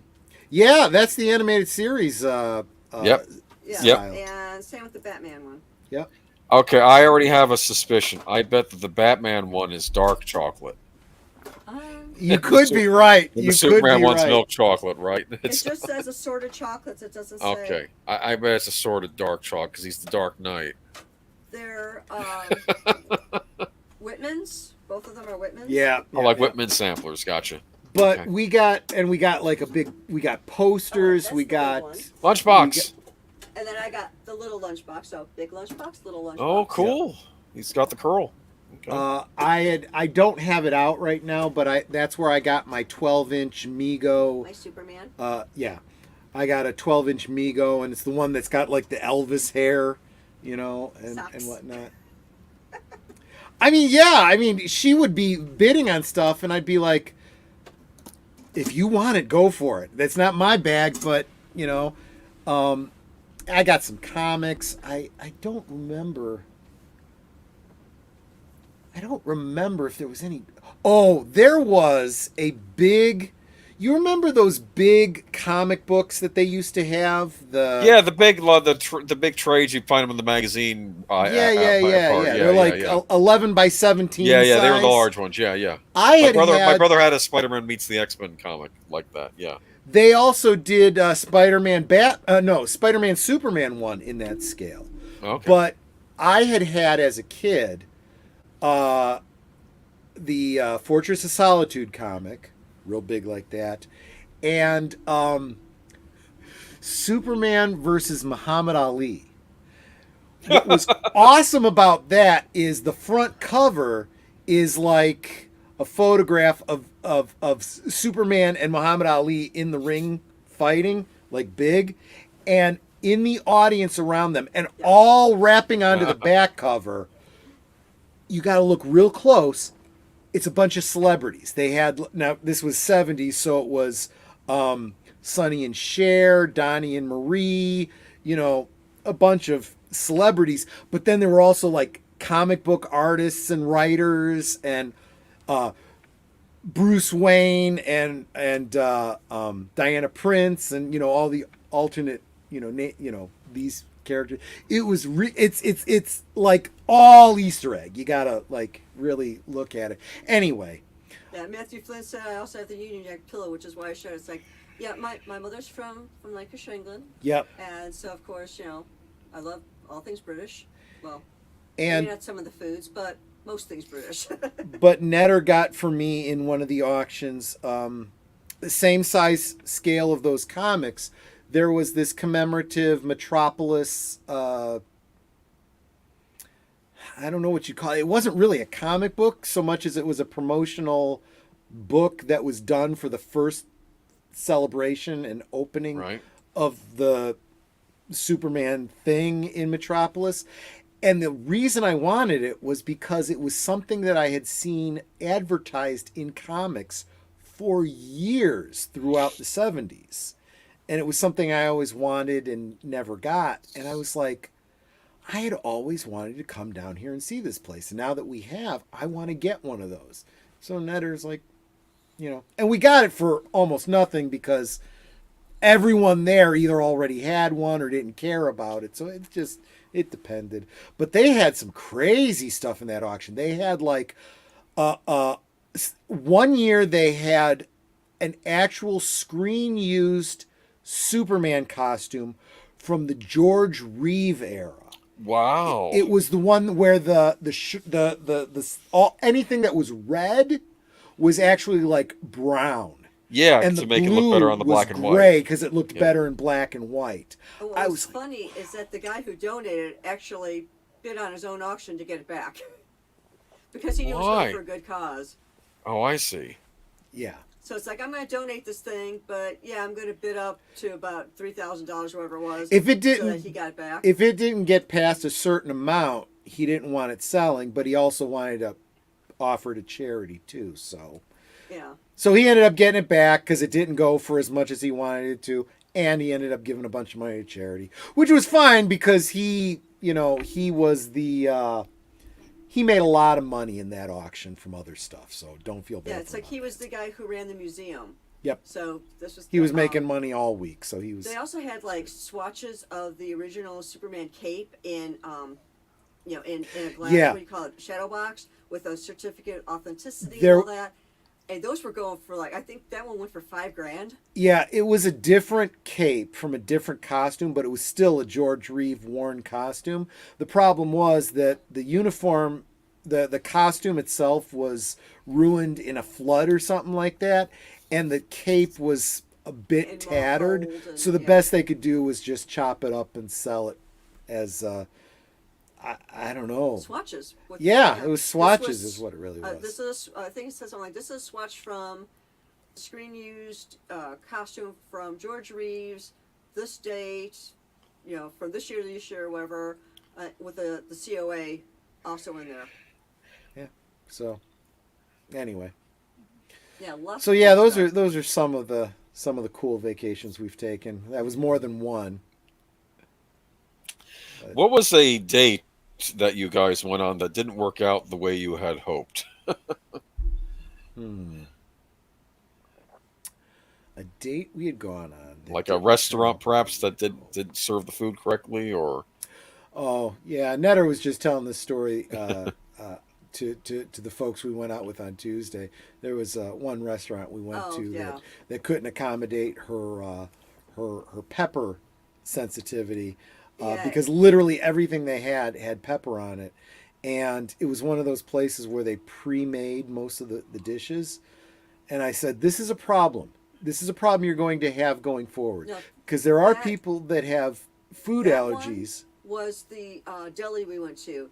The other one was a steak, well, like a steaky type place. Yeah. And I deliberately told our waiter, I don't want pepper on my steak. I'm allergic. And can you they- make sure that you tell the cook? Well, the place is kind of dimly lit, and I'd cut up my steak when I got it because I didn't see any. But then again, like I said, it was dim. Yeah. Cut up my steak, put a big piece in my mouth, and then immediately started grabbing everyone's water and gulping it down to try and dilute it because it's not like it won't kill me, but my throat gets really super hot. My tongue starts to swell. That's my reaction to it. And called the waiter over, and it's like, there's pepper on here. She goes, well, I told the cook.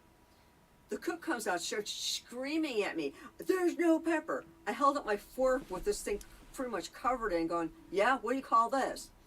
So Yeah. we called the manager over because the cook was giving us attitude. You're giving me attitude. And manager's like, well, pick something else from the menu then. So I decided, okay, I'll have chicken. They gave me a dried up chicken breast, just that, on a plate, and I'm starving, so I ate the thing. Well, I didn't find out until after we're getting ready to leave that when the bill came, I guess Troy didn't really pay attention to the bill, and he paid it. But I look at all bills, Yeah. and it's like, they still charge us for the steak that I had. They didn't even like swap it out for the chicken, which was a much lower Wow. priced dish. And so I was pretty peeved. So I contacted corporate. Corporate was basically like, well, he's the manager of that restaurant. You can do whatever you want. I'm like, do you understand that could have put me in the hospital? And they didn't care. So I was like, I will never eat at that restaurant again. And like I said, since then, most restaurants are learning there are people with very serious food allergies. You can't screw around with stuff like that. Yeah. And then I there was a understand. delicatessen we went to where literally everything had pepper in it because a lot of it was pre-made. Yeah. And I would ask, oh, what about this dish? Does it have pepper? And the girl would go and ask, I think she was new, so she would go and ask someone, yeah, there's pepper in the sauce and da-da-da. And for the particular sandwich, the sauce was like a main component, so it's not like you can really have it without it. And I asked for like 3 or 4 different dishes, and then finally for one of them was a caprese dish. She said, yeah, they said there's no pepper on there. Okay, great. I went to the bathroom, I come back, Troy is pissed. Apparently there is pepper in it, and I didn't know this until after he told me later. He was screaming at them, just make something my wife can eat. Because there was literally pepper in everything, or on everything. You know what? Tell them too the story about the IHOP where you did the calculation on the on the Oh bill. yeah, actually that was. I'm going to step away for a second. She's going to tell you this That story. was Zephyr, but yeah. Oh, Zephyr, right. But it's like, so I got the receipt from Troy. I went up to the counter. I said, I would just like a refund for my sandwich. I no longer want it. Just please refund it.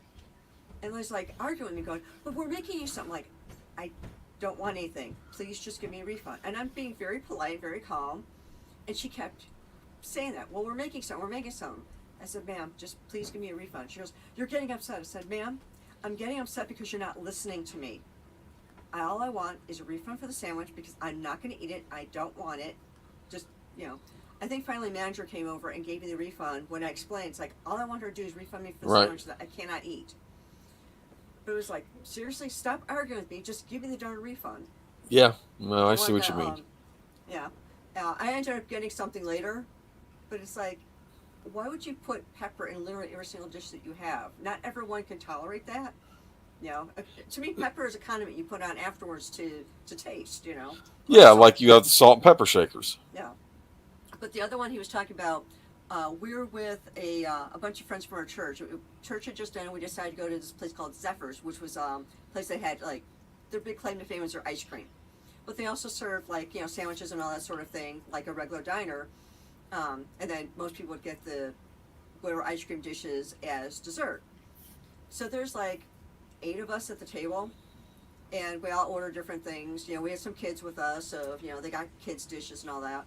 Well, at the end of the meal, the receipt ended up on my side of the table. And I am maybe a little anal retentive on this, but I will look at the receipt and I will match up what people had just to make sure that they didn't make any mistakes. And in this case, I'm looking at, and since each person was paying for their portion of the bill, I was going, okay, this was Troy's, this was mine, this was Debbie's, this was John's, this was so-and-so's. And I'm looking at some things and I'm like, this isn't ours. We didn't order, hard liquor for one thing. We didn't order this thing, we didn't order, no one here had steak, no one had that. So I called the waiter over and I said, excuse me, I'm sorry, but these 6 items here are not ours. We did not order any of this stuff. And I said, you can see I put everyone's name here, what they had. You can see all 8 names, all 8 drinks, all 8 food, things, our size. These dishes are not ours. And the guy's like, fine. And he takes the receipt and he walks away and he goes, I'll fix it. Well, the manager was bussing a table near us. And, he just kind of like glanced over. He's like, okay, it's being taken care of, so, I'm not going to involve myself yet. And he continued bussing the tables near us. Waiter comes back with a new receipt. And again, I'm looking at it. And he had taken off like 2 items, left the other 4, the more expensive items he left down there, took off the 2 cheapest ones. I said, excuse me, this still is incorrect. You still have us had these items in here that aren't ours. And by this time now the manager comes over, he goes, excuse me, what's the problem? I said, well, the first receipt had these 6 items that didn't belong to us, or it added an extra $90 to our bill. Yeah. And they're not ours. I just asked him to fix the bill. He comes back. These 4 items still are not ours. I'm not paying, for somebody else's bill. Yeah. Manager says, I'm so sorry. Let me fix this for you, and dessert's on us. Because we hadn't gotten to dessert yet. Well, wait, she's not done yet. Yeah. Oh. So I tell the table, it's like, okay, the manager said dessert's on him. If you guys want anything. So we all ordered like simple ice cream dishes. We weren't being extravagant or anything. The manager apparently told the waiter to give us our bill after he fixed it. The waiter added the ice cream onto our bill and tried to make us pay for it. I'm like, are you freaking kidding me? This is supposed to be comped. So I called the manager over again. I said, I don't know what's up with your waiter. You might want to have a talk with that waiter. Yeah, you might want to have a my talk with goodness. them, and he's put this on there. So the manager fixed the bill and then handed it to us and said, okay, here's your corrected bill. The desserts are off, da-da-da. Found out later, I forget how, but I remember I found out later that the stuff that was on our bill was for the people that were at the table that the manager was initially bussing that were friends of the waiters. And he apparently would routinely do this, where he would have friends go and eat there, put their stuff on other people's bills because they figured local birds wouldn't notice, they would just pay. And so his friends would get free meals, free drinks, everything. Wow. Yeah, he wasn't counting on me sitting there going, Okay, mine, Troy's, this person, what the heck is this? You know, because it added $90 to our bill. I saved us $90, and because I went through and I checked everything off. So anytime we're out to eat with a group, I get the bill and I immediately start looking at it because I figure somebody's trying to pull it over on us once. Yeah, that's theft. He's gonna try it again. Yeah. Yeah, it is. Yeah, it is. The guy ended up getting fired. He ended up getting fired, but you know. But yeah, I honestly, you know, it's really hard. We've been on so many dates in 30 years, and even the worst date, pretty awesome because I'm with Netter. Gotcha. You know. It's like I think some of our best dates were whenever we went to the drive-in.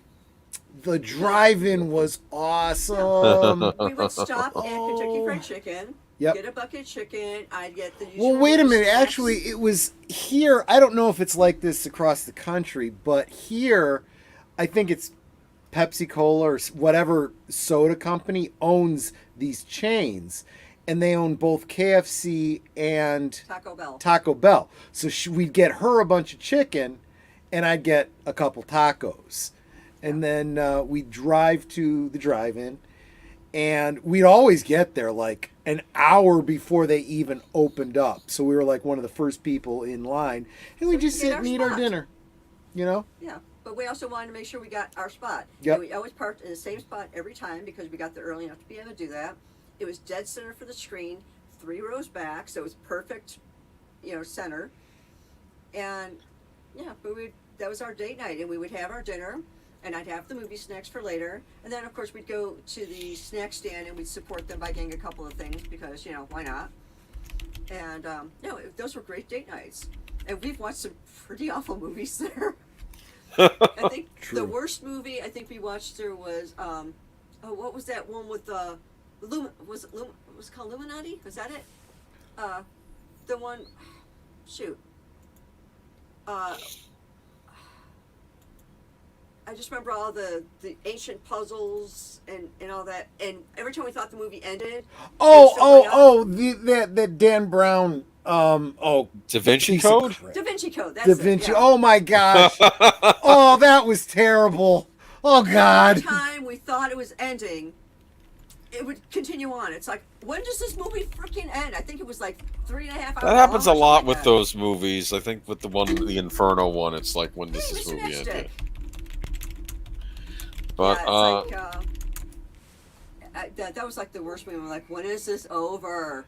Yeah, and it was a bunch of false endings. Yeah, that was really, really annoying. We have a running joke between me and Troy that whenever I'm bored, I'll go to the bathroom just for something to do.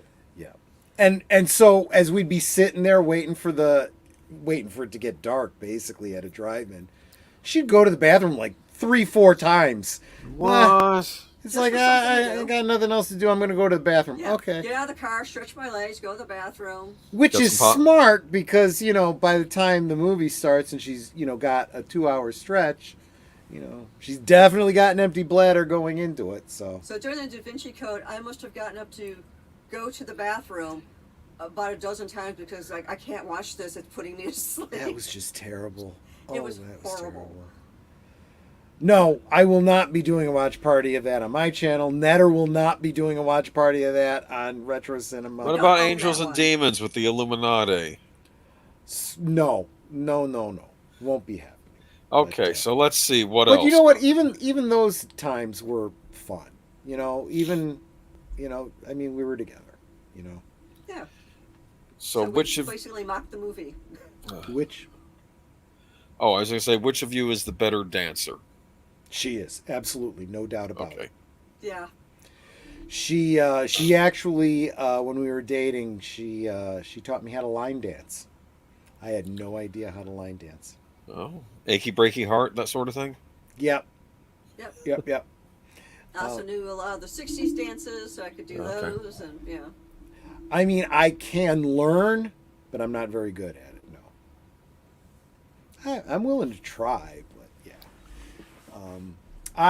And the other thing too was most of the dancing that I did was, you know, either that like white man overbite, or you know, like I did choreographed dancing when I was in theater. Yeah, like you could do the Thriller dance. I could never get that Yeah, down. yeah. As a kid, I learned to do the entire, zombie line dance from Thriller, just because MTV and watching it over and over and over again, and practicing it, and you picture it in your head and you just do it. But so if you get a bunch of people together that know that dance, you can all do that. But Cool. that's what it takes. I mean, with line dancing, it's like, how do these people know these dances? Kind of like if you ever watch a musical. How do these people know the dance? They spontaneously start dancing all in unison. It's ridiculous. It's not realistic. Well, Netter was the one who pointed out to me, well, these line dances, they do it every week. So these are regulars, and they come out and do the same dance every week. And she would watch it. She'd get it down, and she'd go, okay, come on, follow me. And she would show me how to do the line dance. I don't know how she picked it up so quick, but she did. And I'd be like, okay. It was all repetitive. That's the whole thing. It's like you watch it a couple times, like, okay, they go to the right twice, they go to the left twice, they back up twice, they lean forward a little bit, they clap their hands, they turn to the side and repeat, Yep. Like, was it the cha-cha sling? Cha-cha slide, yeah. It's like, same thing. It's all repetitive. And in fact, they even tell you the song. Well, I was going to say, the cha-cha slide, at least, is like it's like a square dance where you got someone that's actually telling you what to do. What to do. Time, Yeah. And of course, everyone's favorite part is everybody clap your hand. Yeah.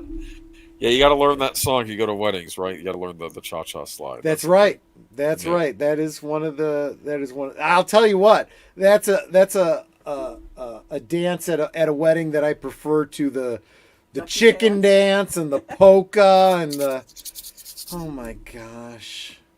I think the worst thing. I mean, there's a lot of bad wedding traditions, but there was one that I always hated. Was it the electric boogie woogie? Oh, I don't mind the electric slide and all that kind of stuff. I don't mind any of that. Okay. But there's the tradition of course, the women throw their flowers or whatever, right? Okay. Yeah. The men have to do the thing where they take the garter and throw it. And it's always so tacky. They have the bride I don't sit down. like it. Is it like the maid of honor? Is it the maid of honor that has the garter? I'm trying to remember. No. The bride is wearing it, and the groom is supposed to take it off of her. Yeah, oh, I see. So Okay. many tacky ones where the bride had it really, really high up. It's like no one. Yeah, and they're playing like that old stripper dance and song. Don't like and it. Don't like that it. is Please. so tacky. Some of the guys will take it off with their hands. They'll just reach up and take it off. Other guys want to do it with their teeth. It's like no, we don't need to see. And when we there was a wedding that we stood up at that they didn't do any of that, and I was so thankful. I'm like, good. Break from if you're gonna be traditional about good stuff, not this tacky, stupid shit. Keep talking about bad weddings. I have to go to the bathroom, but it's not because I'm bored. It's because I've drunk a lot of tea. Right back. Yeah, well, for me it was because what's that line? Why is the rum always gone? Well, it's because it goes right through you. That's why it's always gone. But no, we went to a buddy's wedding where it was surprisingly, it was an Anglican service. We'd never been to an Anglican church before. Gotcha. In the United States. I didn't even know we had an Anglican church in the United States. I thought in the United States they're called Episcopal. Isn't that? Am I wrong about that?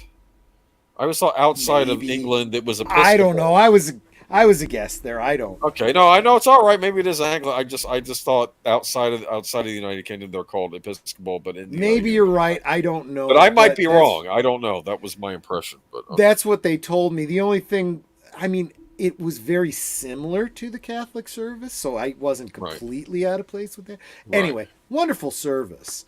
But then their reception was at their father's place, which is in a really nice neighborhood, woodsy area and stuff, and they had all these what do you call them, the flies, the tarps and whatnot, and it was all outdoors, and they used the deck for the dance floor and everything, and it was just wonderful. And they did throw the flowers, but they didn't do the garter thing, and they did the first dance, and they did the dance with the mom and the dance with the dad. But because this wedding of theirs was taking place the day before our anniversary, they let Netter and I have a special dance. That's nice. Yeah, they had this great opportunity for me for. Netter gave me my anniversary gift. Oh, yeah.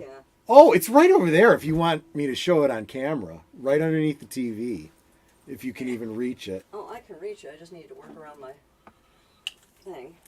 Probably a little dusty. Oop. This was 25 years ago? 20 years ago? 25 years ago? 20. Yeah, 20. Yeah, it was our 5th-year wedding anniversary. Yeah. Okay. So it was 25 years ago. This is a Luke Skywalker Return of the Jedi lightsaber universal remote. What? And I was like, this was so cool. And they one of the guys who thought they were going to do the whole garter thing didn't happen, but he brought the chair out onto the dance floor. I sat down in the chair and I put this, like on the, and I'm holding it like this, and his brother's looking at it, and I said, "You want this, don't you?" And he's like, "Yes, I really do." It was great. And my gift to her, and this is why we had a special dance, was there was this, okay, so my pet name for Netter is Paradise, right? Yep.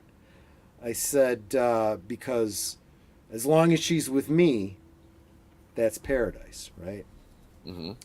There was a song from a soap opera when we were dating. It was a song that was specifically written by a fan of the soap opera. It appeared in the soap opera. Beautiful song called Hello Paradise. It was never played in its entirety in the show, but I spliced together the portions of the song, brought it to a friend of mine who was a professional musician, and he recorded it, the vocals, the music, everything, in a really nice, what do you call it, master that I had played at the wedding as our dance. That was my gift to her. So that was, really, really cool. Now, what's interesting is, his nickname for me is Paradise, right? My Klingon name, Kitu, means paradise. Means paradise in Klingon. Exactly. When the first song, the song that the bride and groom danced to, was supposed to be from Little Mermaid, Kiss the Girl. Apparently had some meaning to them. They were going to dance to that, right? But the guy doing the audio screwed up and played, I don't know, some crazy rock song or whatever. And so he's up there with his bride, and they're getting ready to dance for the first song. This other song starts.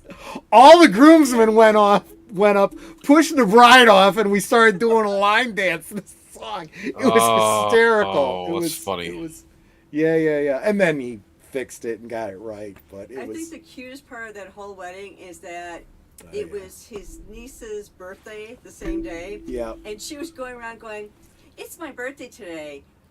And everyone's like, "Oh, happy birthday." She goes, "Oh, yeah, my uncle's getting married too." Yeah, exactly. Because in her mind, this whole party was for her, Yeah. Which I thought was so sweet. And I think that was the best part about it. It was like they decided to make this wedding about everyone. It wasn't just, I don't know. It was a great wedding. Netter and I did well.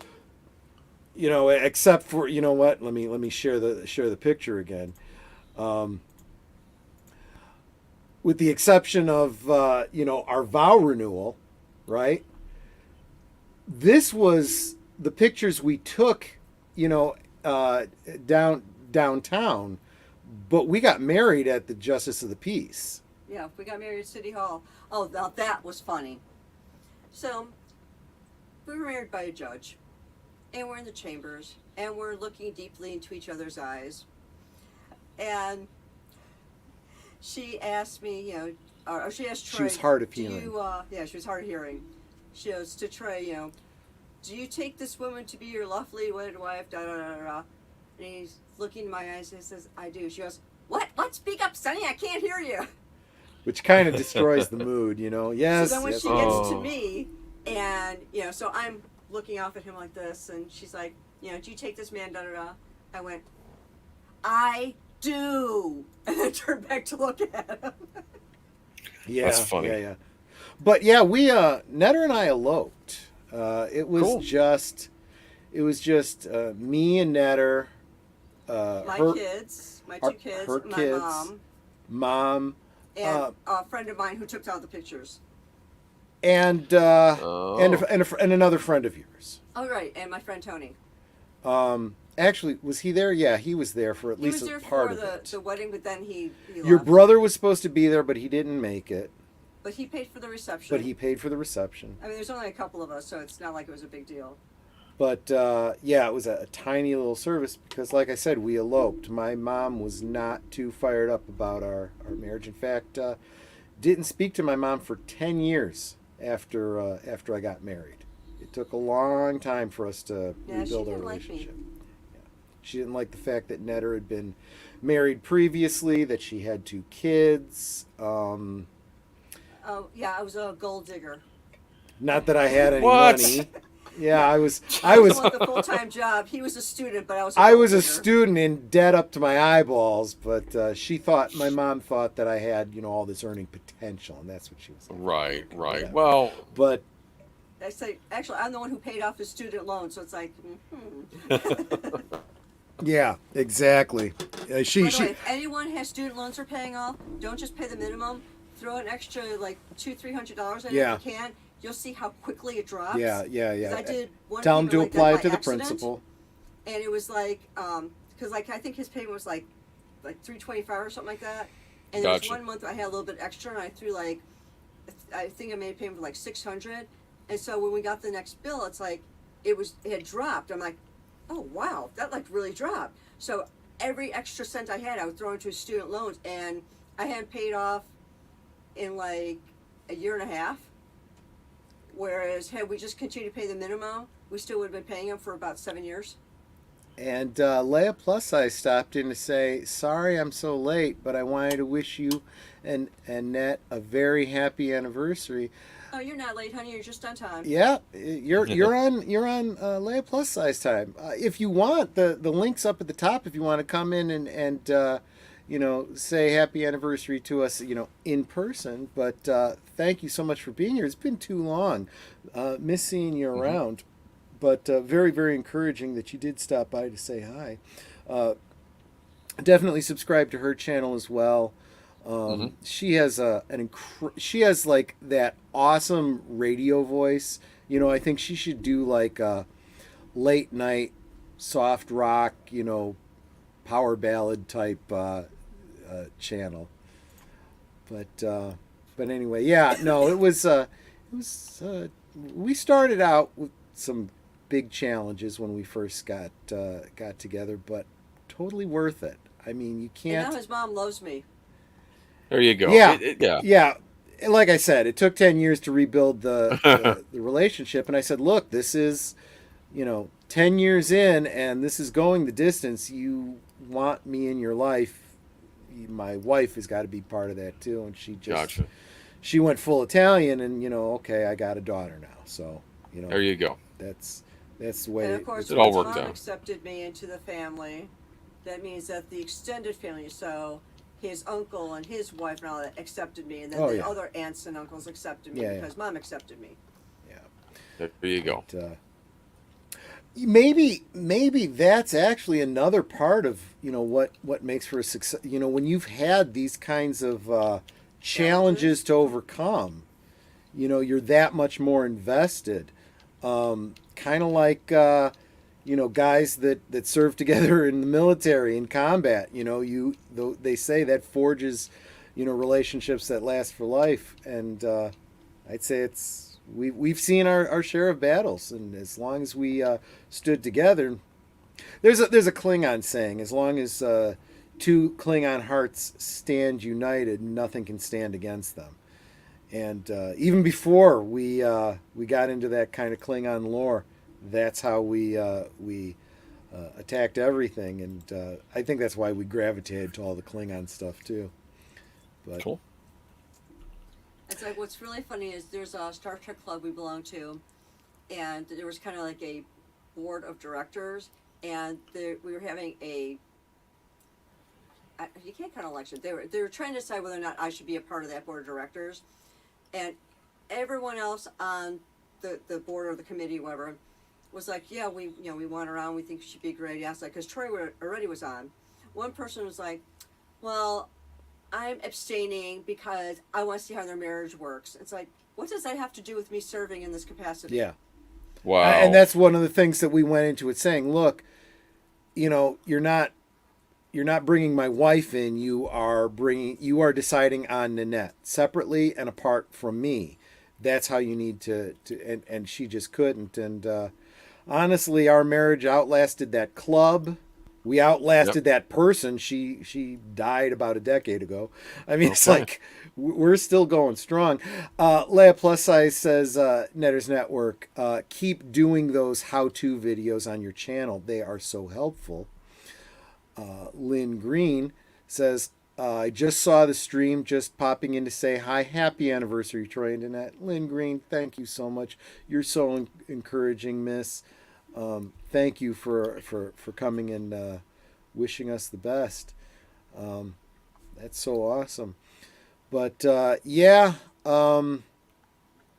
one more quick story. We'll probably have to start bringing this to a close because we're getting to the we're a half hour past where we usually go, but it's worth it. So I don't know if I've ever actually told this story on our channel or on someone else's. I know we've told it to a lot of people in person, but the story of how we met. So she was talking about this Star Trek club that we were in. I had been in this club for a number of years since high school. This was my senior year of high school. That was the year that Star Trek 6 was released. Oh yeah. Yeah. You weren't in high school when we met. You were 20. You were in college. I was in college already, wasn't I? Yes. Yeah. Star Trek 6, I believe, was 92. Yeah, I recall. that would be right. 92. 91. Yeah. 91. Okay, 91. Okay. Yeah. It was like we met beginning of December of 91. By the end of December of 91, we were engaged and we married 8 months later. Right. So I had been in this club for almost 3-4 years, like through high school. This was my first year in college, and the week before the release of Star Trek 6. Our club was doing the volunteer security at a local Star Trek convention. And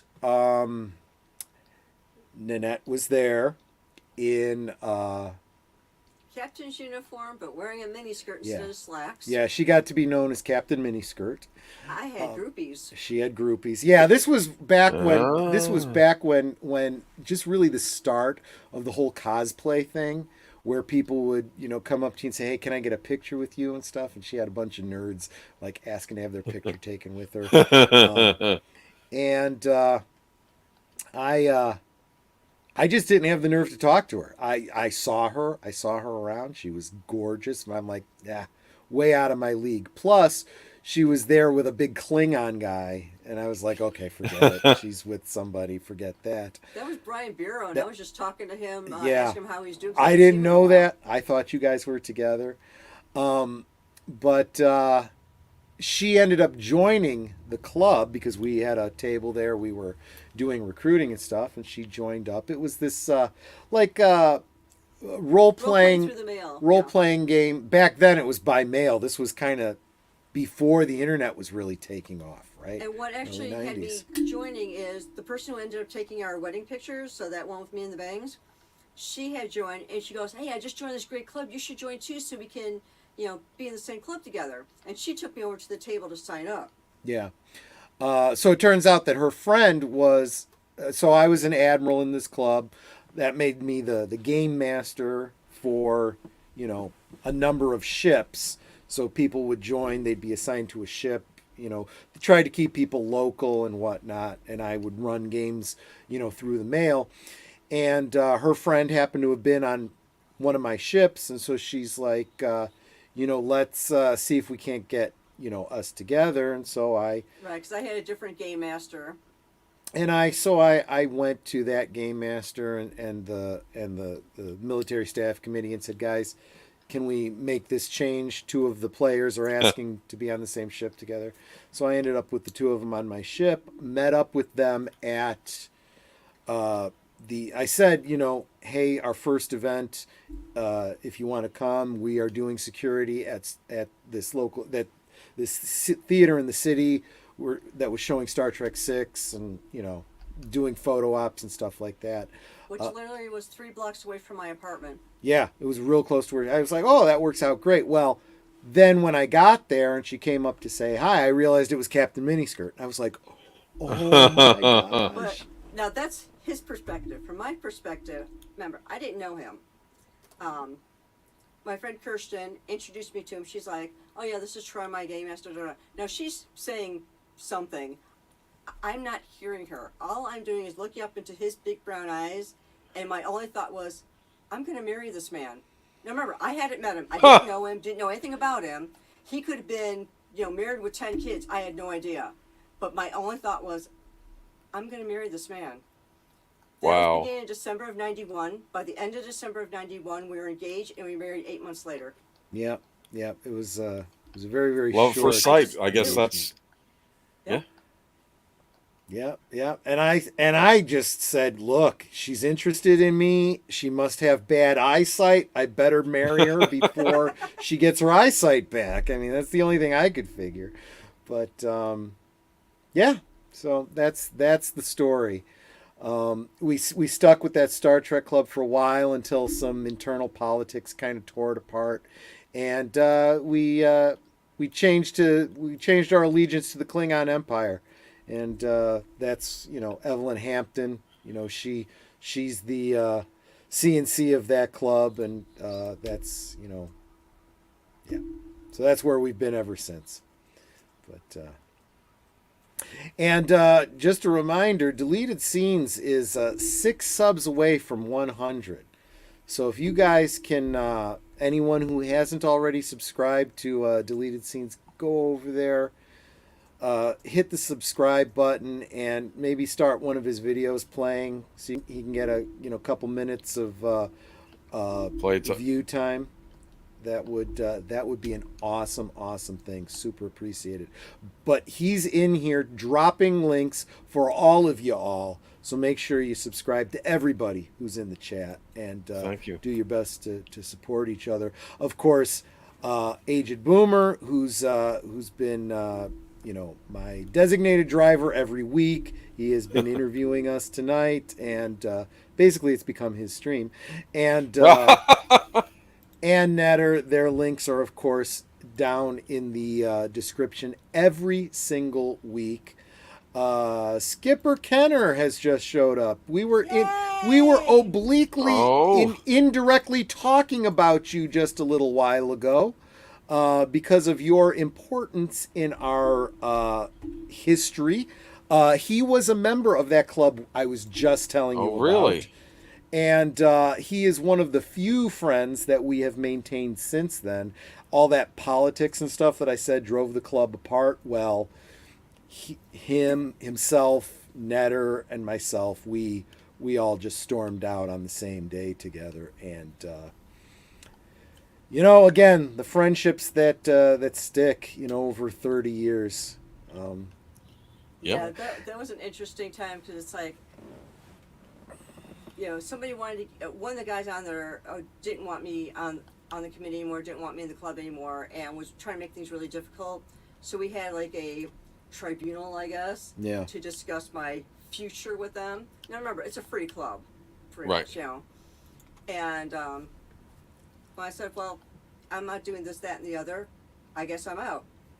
Almost, I want to say more than half the table stood up and we all walked out Yep. together. We just left and we're like, we're done. Wow. We even if they weren't supporting Nanette directly, it was like, I cannot be a part of a club that's going to get like this, you know, and we left. No. But yeah, so Skipper Kenner's been there for, and you know, when we were talking earlier about the Arkham Asylum escape and all that kind of stuff, it was him and his boys that went with us on Tuesday. So much fun. it was definitely a lot of fun. Now remember, if you are subbing to anybody, whether it's us or somebody else that's in the chat, make sure that after you sub, just click on play all for their vids so that you get some watch time there, because otherwise YouTube thinks that you are a bot and take away the sub. I've lost 8 just because YouTube thinks they're bots. She'll gain 8 and then she'll lose 8, and it's just so I mean, I'm at 144. I would love to get up to 150. Troy is at 446 last time I looked. He's trying to get up to 450. Yeah. You know, if any of you are not subbed to us already, please do. And like I said, please watch a few minutes of any of our vids so that YouTube knows you're real.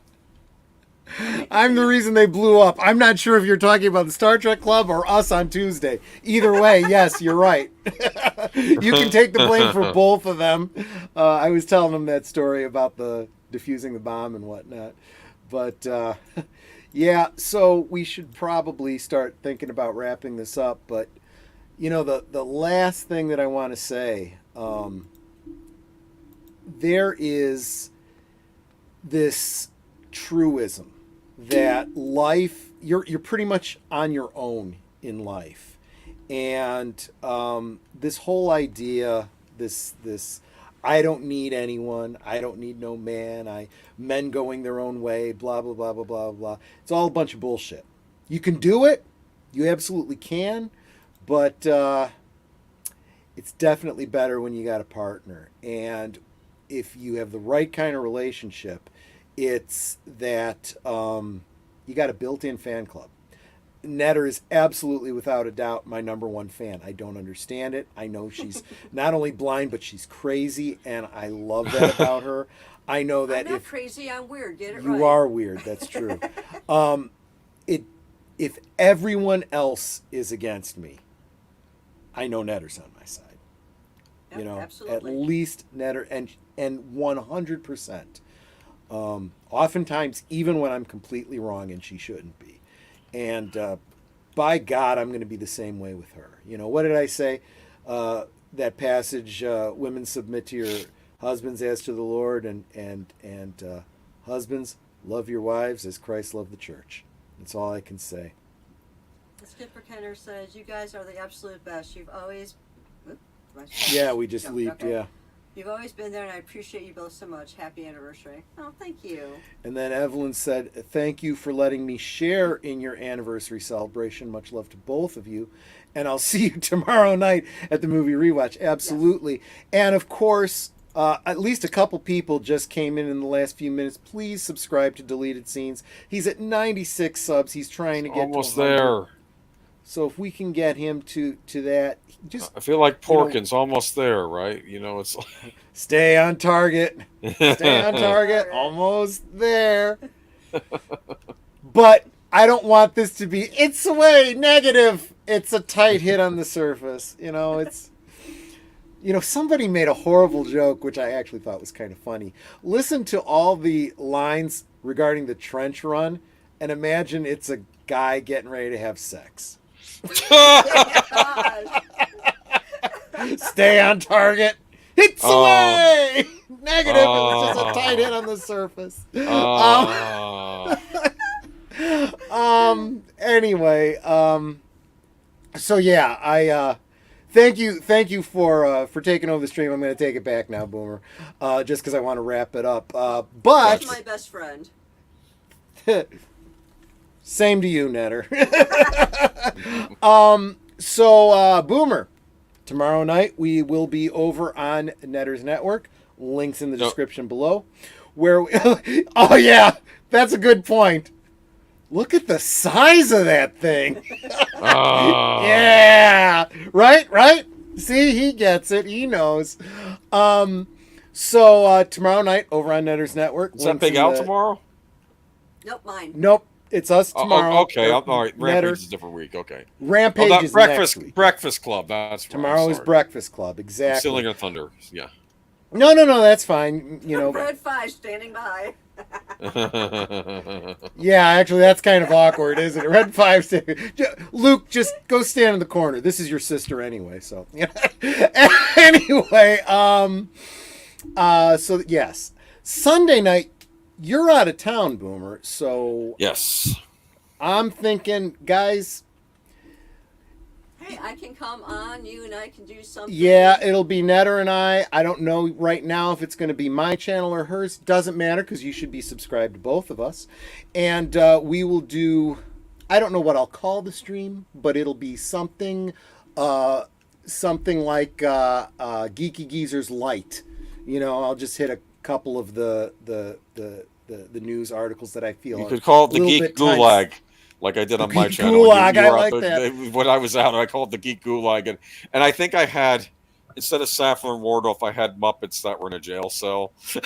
That's funny. I like that. But like I said, you don't have to call it that, but that's what I called it when I will. was on with me that one week. I think there's a couple of news articles that I feel need to be covered. You know, they're kind of timely. I think some of the others might be able to wait, but I'll look that over. Yeah, we'll do something Sunday night just to keep your seat warm for you. Cover whatever you want. I mean, there was the Batgirl story that could take up a lot. You know, I mean, I don't know. That one's pretty hot right now. I probably will have to talk about that. Whatever you want to talk about, though, I don't care. Okay, hold on a sec. Zaggarat, it's like you're coming at the end of the stream, but welcome. Yeah, no, we're just wrapping up, but thanks so much for stopping by to say hi. And you know, if you want to really encourage us for our 30th anniversary, please hit the like and subscribe to myself and Netter and AJ Boomer, whose links are in the description below, and anybody who's in the chat, especially Deleted Scenes. Deleted Scenes, drop your link again. Deleted Scenes is trying to get to 100 subscribers. Please, let's get him. If we can't get him over that tonight, at least let's get him as close as possible. I'd really appreciate. I would consider that a great, 30th anniversary gift if you could do that for us. And don't forget to watch a few minutes of a video on each of our channels if you're subbing to us, so that YouTube knows you're not a bot. Yep. So that's Sunday, Boomer. There's nothing really going on Monday for us, right? No. Tuesday, we are rescheduling. Am I correct? That's the I believe that. Yeah, Matt said he was going to do it next Tuesday. Yeah, because Netter and I were doing the escape room, right? Yeah, we had to reschedule. So this Tuesday will be what do they call this? We don't call it Culture Fortress when it's this is a discussion. It was like a. There's no snappy name. It's like just a cartoon rewatch. Yeah, we're doing a commentary on the first season of the Justice League animated. No, not Justice League. What was it? Legion of the Superheroes. Legion of Superheroes. They're not the same thing. Same thing. 30. No, they're not. 30,000 years in the future. No. Yeah. For starters, it has a very retro '60s vibe to it. I thought. I know. I like that. Yeah. And it's very much like an amalgamation of many iterations of the Legion of the Superheroes, which is kind of a mixed bag. We'll talk about that on Tuesday. Right. Wednesday, over on Soundtracks with Birdman? Yes, I think we're going to try and reschedule our Rambo rewatch because he wasn't feeling so well the last week. But we'll do the Rambo rewatch, and that's First Blood Part 2. That's where he has to go back to Vietnam. Yeah. To go see if there are any prisoners of war. I got to tell you, that one really pumped me. That's when I went out and I donated to POWMIA and got the bumper stickers and put them on my car and stuff. I was pretty fired up for all of that stuff. As Tuesday, we don't usually have anything going on Thursday that I'm aware of. Nope.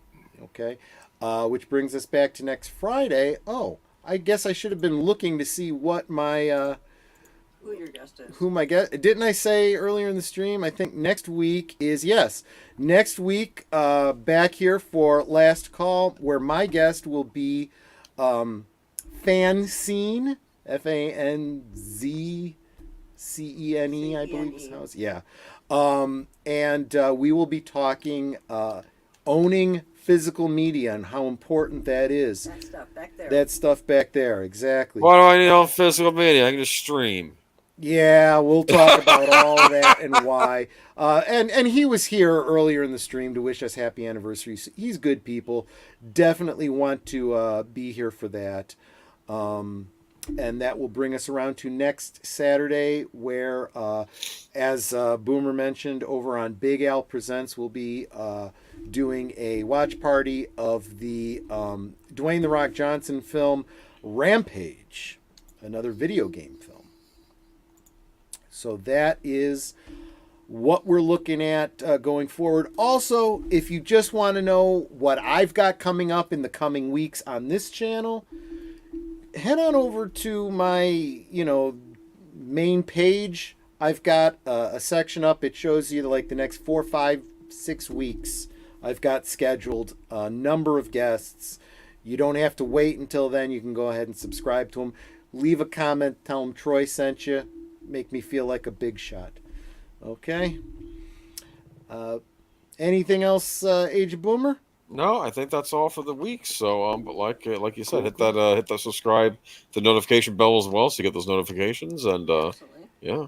And Netter, love of my life, life mate, Parmakai. What is your last words?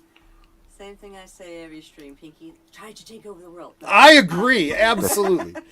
Oh, wait a minute! You just reminded me of something. So another channel that I love that you really should subscribe to, The Real Deal. That's REEL, Real Deal with Tom Conkle. Oh yeah. He's got a video up within the past week where it's in the style of an old-fashioned radio story. He does an imitation of Orson Welles. Oh. Sounds just like him, and it's hysterical. And I mean, the characters in it are referring to him as Mr. Wells. My name is not Mr. Wells. It's characters. Okay, whatever you say, not Mr. Wells.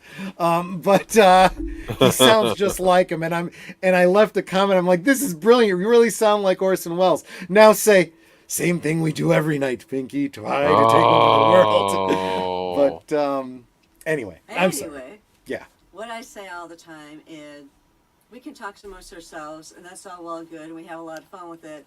But it's more fun when you guys are joining us, dropping comments in the chat, trivia, questions, whatever it may be. Because you're not just, friends to us, you're family too. We love you guys, and thank you for joining us. Especially today, on our 30th wedding anniversary celebration. I mean, it's so important to us that you all were here, and, the really nice things you guys were saying is so sweet. Thank you. It's so encouraging. For some of you guys that I haven't seen in a long time, just your showing up was incredibly encouraging. Sharing out the stream today, all the kind words, super appreciate it. PJ says we grow together, but I was saying to someone else today, actually, you know who it was? It was David Pensack. When I responded to that letter that he sent, I said, I love the encouragement and the, I don't know what you call it, fan, letters and stuff like that. But I don't see it like a show so much as I see it as just hanging out with friends, building community. That's really what this would be true social media if it was more like this. It wouldn't be socialist media like we see on so many other, platforms. But anyway, guys, Netter and I were both so encouraged today. Thanks for hanging out with us. And we hope to see you on the next one. Take care, y'all. Good night, ladies. Good night, sir. Hit it, sweetheart.